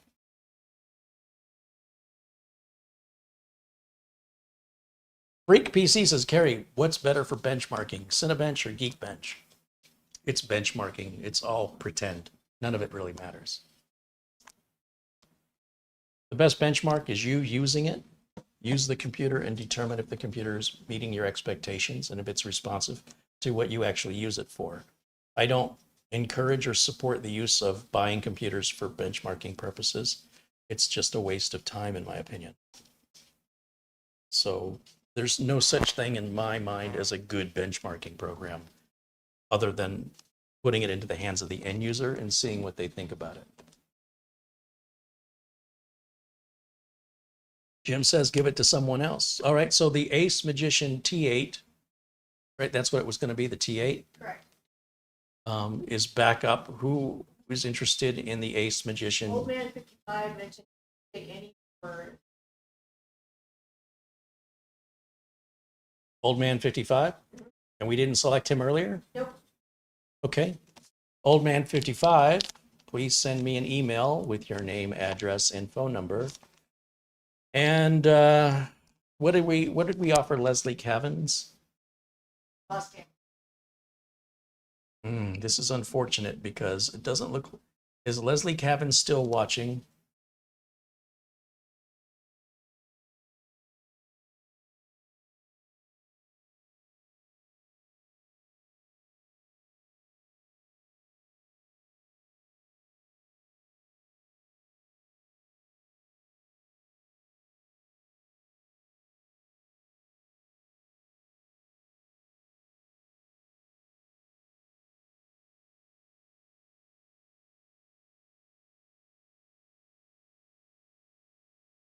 I'm not hearing anything from Leslie Cavins. All right, well, I guess Leslie Cavins is going to forfeit his win, and we're going to select another recipient for the BosGame. So please remove, you're keeping track of this, right? Yes. So Leslie Cavins can be eligible, I should say, for a future giveaway. Gabriel Granados contributes 1,000 CRC. Greetings from Costa Rica. So that's CR is Costa Rican. What's the C? I've never seen that currency before. CRC. 1,000 CRC to USD. I don't know what it's $1.85. All right, now I have an answer. Thank you, Gabriel. Thank you for supporting the channel.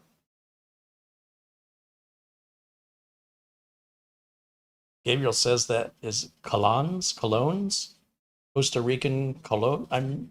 Isn't that weird? I've been alive this whole time and I've never heard of this currency before. I don't even know how to say it.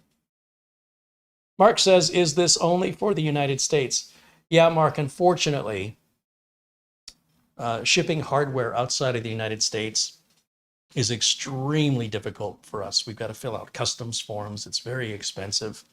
So what I offer to people who are watching in other countries are the giveaways regarding software, things like a Windows key for Windows 10 or 11, maybe an Office, Microsoft Office key, a copy of Acronis, a copy of RoboForm, something that I can easily send you a link and you can download. And, you know, Mark, you've been so generous here. I would love to be able to send you something. Our good friend Buster has been waiting since October for me to get this train computer shipped. I'm telling you, I will need to set aside an entire day. Once I have the train computer built, which I still haven't gotten back to it, I need to finish building it. And I have to set aside an entire day to go to the FedEx office. I got to figure out how this thing's got to get packed where it won't get damaged. And then I have to fill out all these forms. And then it's going to be really, really expensive. But as I mentioned, you know, we've got some members here that are so generous. That's the least I can do to show them appreciation. And it's just something, it's a big, big hassle because normally within the US, we normally ship, most US citizens are shipping within the United States. It's not very common unless you're running a business that you ship outside of the US. And even the employees at the postal centers aren't even sure sometimes how to ship things out of the country. It's how uncommon it is.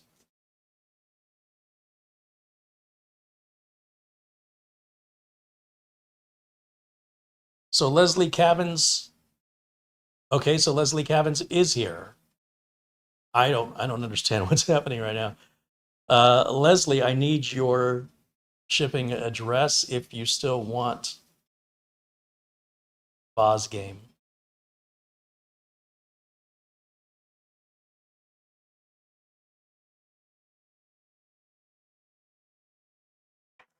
Okay, Leslie did email us. Oh, thank goodness. Okay, good, good, good.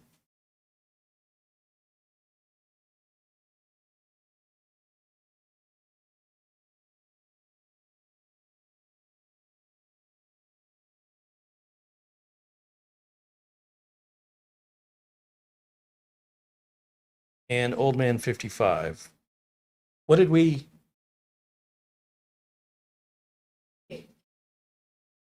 Old Man 55 is getting the T8. Correct.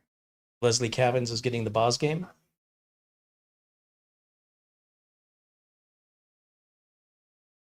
It says it's 100 degrees Fahrenheit outside right now. Oh, 101 now. Hey. I'd rather have 101 Dalmatians. All right, now we're good. All the giveaways are done. Congratulations to our selected recipients. And if you've not won anything from this channel, you are always eligible to nominate yourself in future giveaways. There's more coming.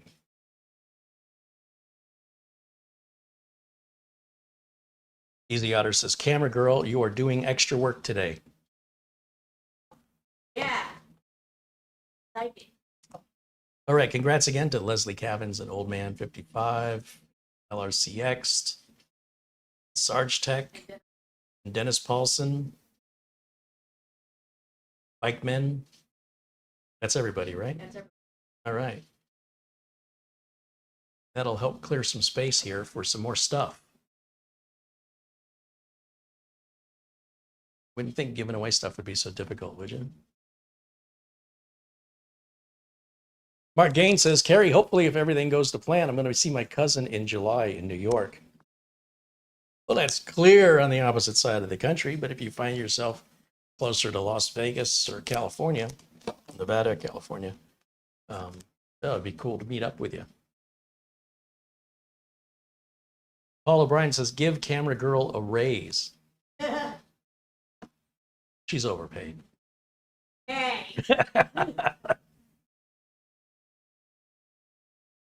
Retro Android Gaming says, Carrie, I've been watching you around 10 years or so, and I've learned so much from you. You give me the courage to build my own PC. You rock, Carrie. You're the man. Keep it real. Thank you, Retro, but flattery will get you everywhere. Lawn Dog said it's 81 degrees here in the Desert Empire, basically Palm Springs, California. The wind is blowing to 40 to 60 miles an hour. Yeah, well, when you got a nice breeze, it's a lot more pleasant than just the sun. Phoenix is mostly like an oven.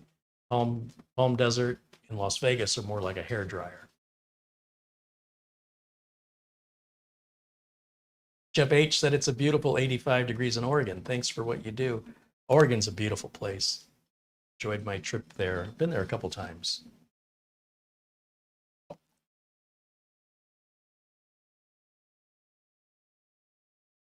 Walked to the top of Multnomah Falls about 3 times. It gets harder every time, I think, because I'm getting older.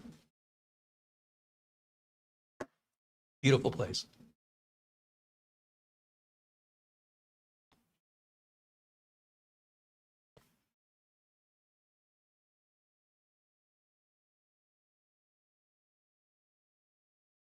Frank says it's 65 degrees in New Jersey. And Retro Android says it's raining here in eastern Kentucky. Send some your way. I wish.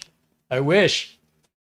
All right, I'm going to grab one more Gatorade here. And any final questions? Anything you guys? Doesn't have to be related to the mini PCs. We've got all that done now. And if there's anything else you want to ask or mention, we'll do that and then wrap it up for today, because we've been on now for a little over 2.5 hours, I think. Climbing up to 3 hours. Time flies when you're having fun. This was so much better than yesterday's show.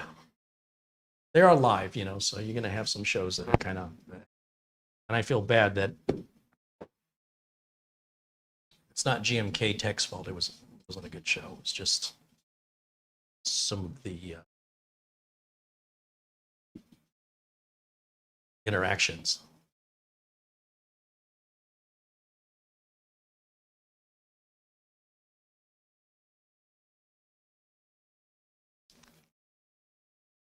And again, we have such an amazing community.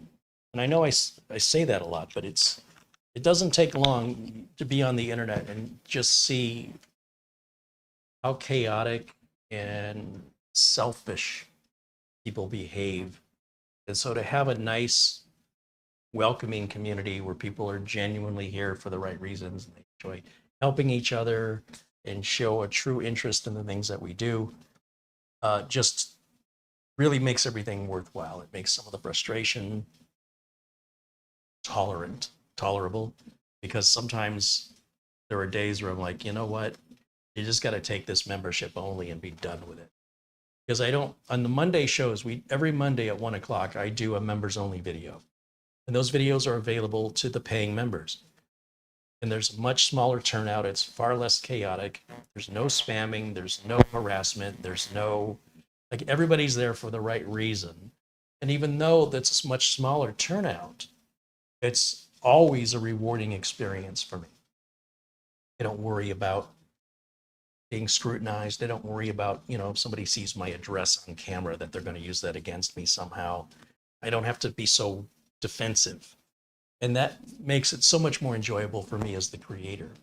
And my goal is that we have a community here with a larger audience where we can have that same experience on the bigger scale. But it takes one person to ruin it, or potentially to, poison the well, to ruin that video. And that just never, ever happens on the members' videos. So, I get a lot out of those members' videos because they're just always rewarding for me to do. And I appreciate all of my members for giving that gift to me, because those videos, as a performer or as the talent, are far more consistently rewarding. Let me put it this way, they're never not rewarding. Other times I've had shows that I've done live where the the live interaction has taken it off the rails. And that's supposed to be the benefit of these shows, is to have the internet. It shouldn't be the downfall of the show. So every Monday at 1 o'clock, members only videos. And if you are a member, you can go back and see all of the Mondays that you've missed. And all my friends in blue, thank you guys for being there to support the channel and participate in the chat room, being a leading example of how amazing this community is.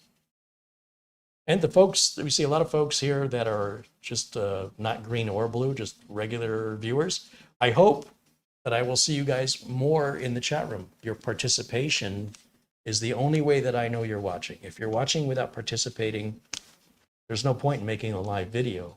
You know, you're missing the whole point of that. And I want to be able to recognize you and reward your loyalty by turning you blue. And like I said, I always want to make sure folks that are blue or green get priority selection in the giveaways. Because of them, the giveaways are possible. They're giving not only of their time, but in many cases financially. And I feel like they're investing in this channel. And I want to make sure that they have an opportunity to get a dividend, if you will, a reward for their investment.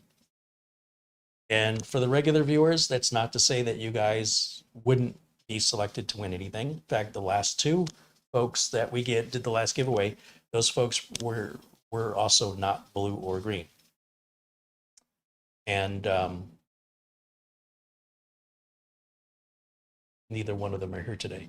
So that's why I'd rather reward the regulars, right? That I know I'm going to hear back from them, because I want to hear how the machine's running for them, what they like about it, what they don't like about it, because living with it every day is going to ultimately give us a better overview review than just a few hours live on camera.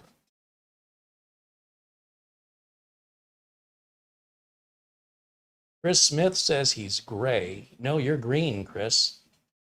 You might be colorblind if you think you're gray. You might want to have your eyes checked. Well, the color on your monitor is not calibrated correctly. You're very green, Chris. Joe Corrender says, have a great night, Carrie and Marlene and everyone in the chat. Thank you for another great review. Jason Mirabel says, I may not always comment, but I'm always here. Well, I wouldn't know that unless you comment. You have to bring yourself up to the surface. I don't start the video going, I wonder where Jason is. Until you poke your head up and say hello, you're not even in my thoughts. So it's not like I would know you're there and just being quiet. I don't know you're there. So please.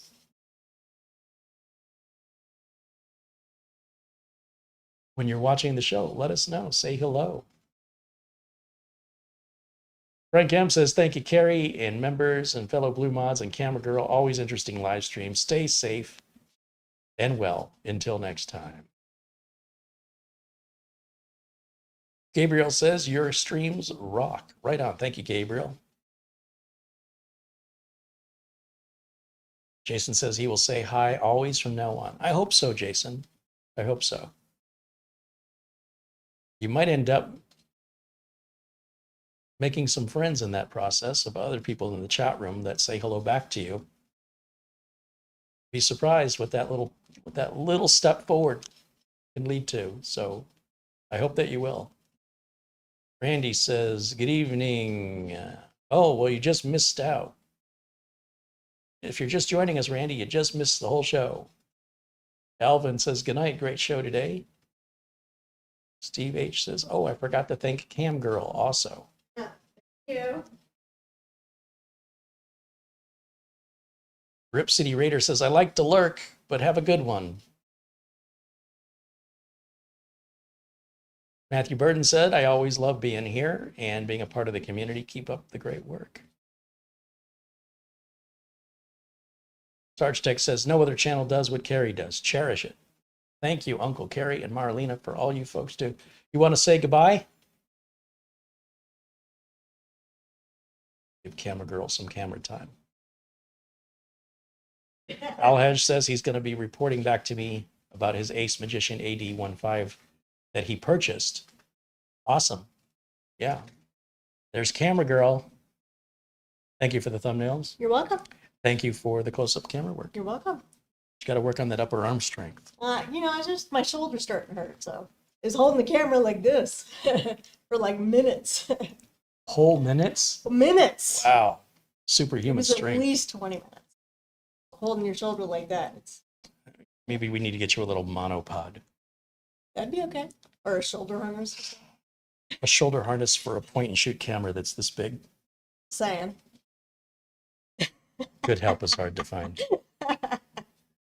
Thanks for watching. Hi, everybody. Thank you. Thanks again for all of the contributions during today's show. Let me go back one more time and give a shout out, a thank you, and an appreciation to Gabriel Granados, Mark Gaines, Craig Casabona, as well as Garfield Rupe, Jay, Ryan One Full, Patrick Manny, Bob R, Sarge Tech, Mark Leibowitz, Larry G, Essential Working Too Hard, Nick Poverman, 3D Everything, Mark Baggett, Steve H, Jeb, Sarge Tech again, Paul O'Brien, Jeremy the Red, Colin Hunt, Ben Laird, and our good friend, of course, Peter Laycock, and of course, Luke Greenia, and the other PayPal contributions that have come in today.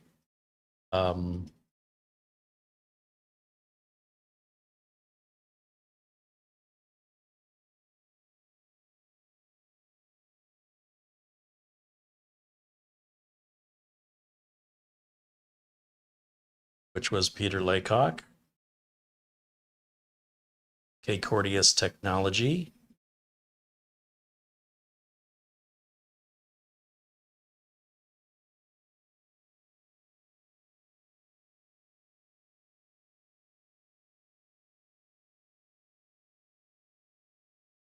and Davis Parsons. Almost missed that one.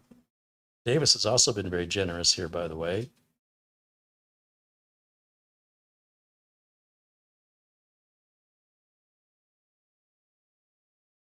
And finally, the offer from Jack offering to send a mini PC to one of the viewers that he's got. Who would like to receive that unit? What did Jack say it was again? He said it was an Ace Magician. Jack Craybaum says he's got an Ace, an AD03 Ace Magician mini PC. And he will send it to a qualifying veteran. Do we have any veterans out here watching the show right now that would be interested in receiving an Ace Magician AD03?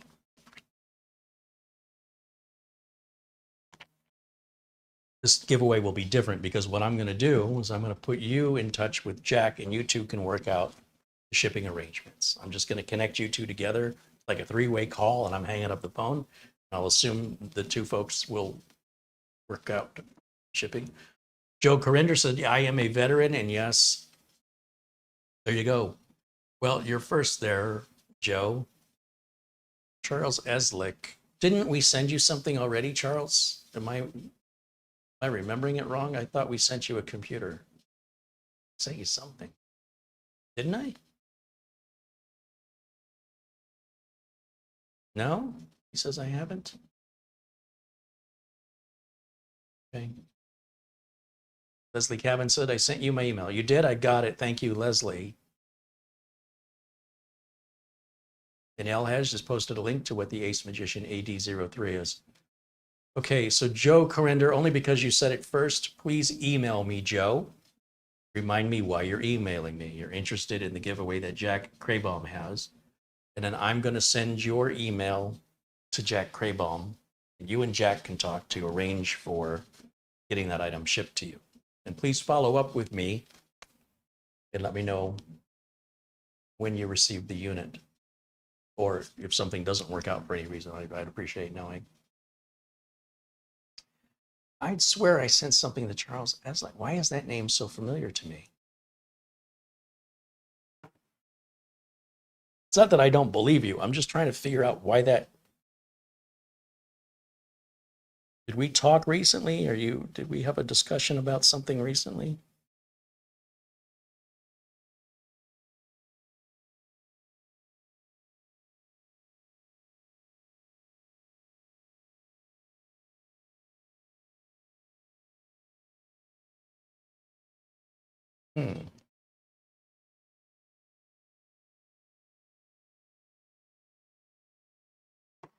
Charles looks like he's been a member here for 12 months.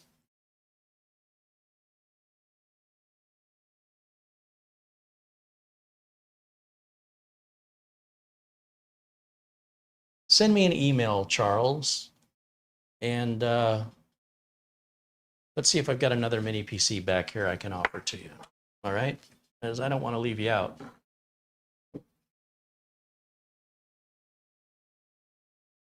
So yeah, send me an email. Remind me why you're emailing me, because I get a lot of email. Let's see if we can't set you up with something if you're interested in receiving a mini PC. Oh, I know what I can send you. I can send you one of the HPs. We have these little HPs we've been sending out to the veterans.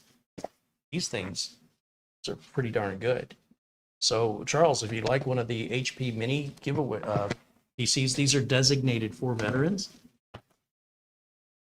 Send me an email and we can make that happen.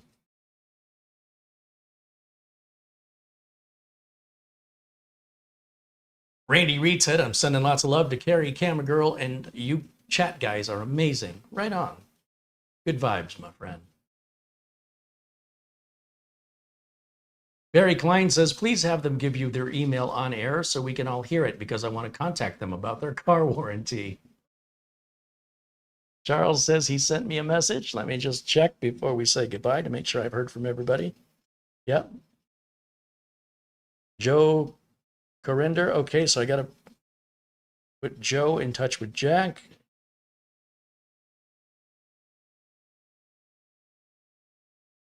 Don't have anything from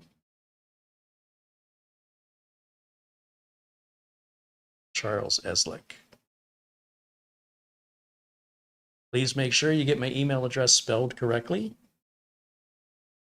I have nothing from you, Charles. Leslie, I did get your email. Thank you. Yes. I think Leslie is watching a few minutes behind.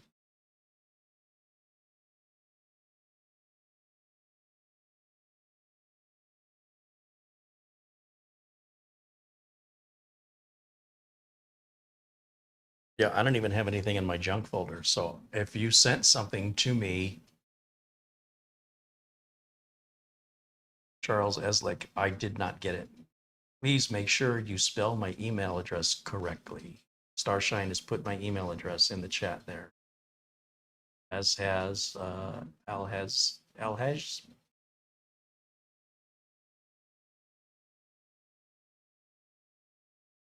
All right, and I think that'll wrap it up for me. I'm assuming that Charles will get a message out to me. And congratulations to everybody that's been selected to receive something. That's what, 7, 8 computers we've given away today. 8 computers. Pretty cool. Didn't know that was going to happen during a review of a BosGame unit, did you? Thank you guys so much for making it possible for these giveaways to happen. Thank you for your amazing generosity and your kindness. Thank you for being so cool. That's going to wrap it up for me for today. Thank you, as always, to everyone. I will see you all tomorrow at 1 o'clock, as I am every single Friday. I am live at 1 p.m. Pacific time. I was just watching our good friend Doug Betts. If you're not watching Doug Betts, I encourage you to check out live Windows training with Doug Betts for more live interactive content, live troubleshooting with another 30-year plus experienced computer tech, computer shop owner, very, very much birds of a feather. And can't get enough of this kind of content. Well, he's about the closest that I can think of that does similar style of videos. That's one more time, Doug Betts, live Windows training. In fact, I should put a link in the video notes so people can go click there and subscribe to his channel. Thank you for all the contributions. Thank you for the support. Thank you to my members and my supporters. And thank you to all the viewers. We'll see you all tomorrow. Until next time, bye for now.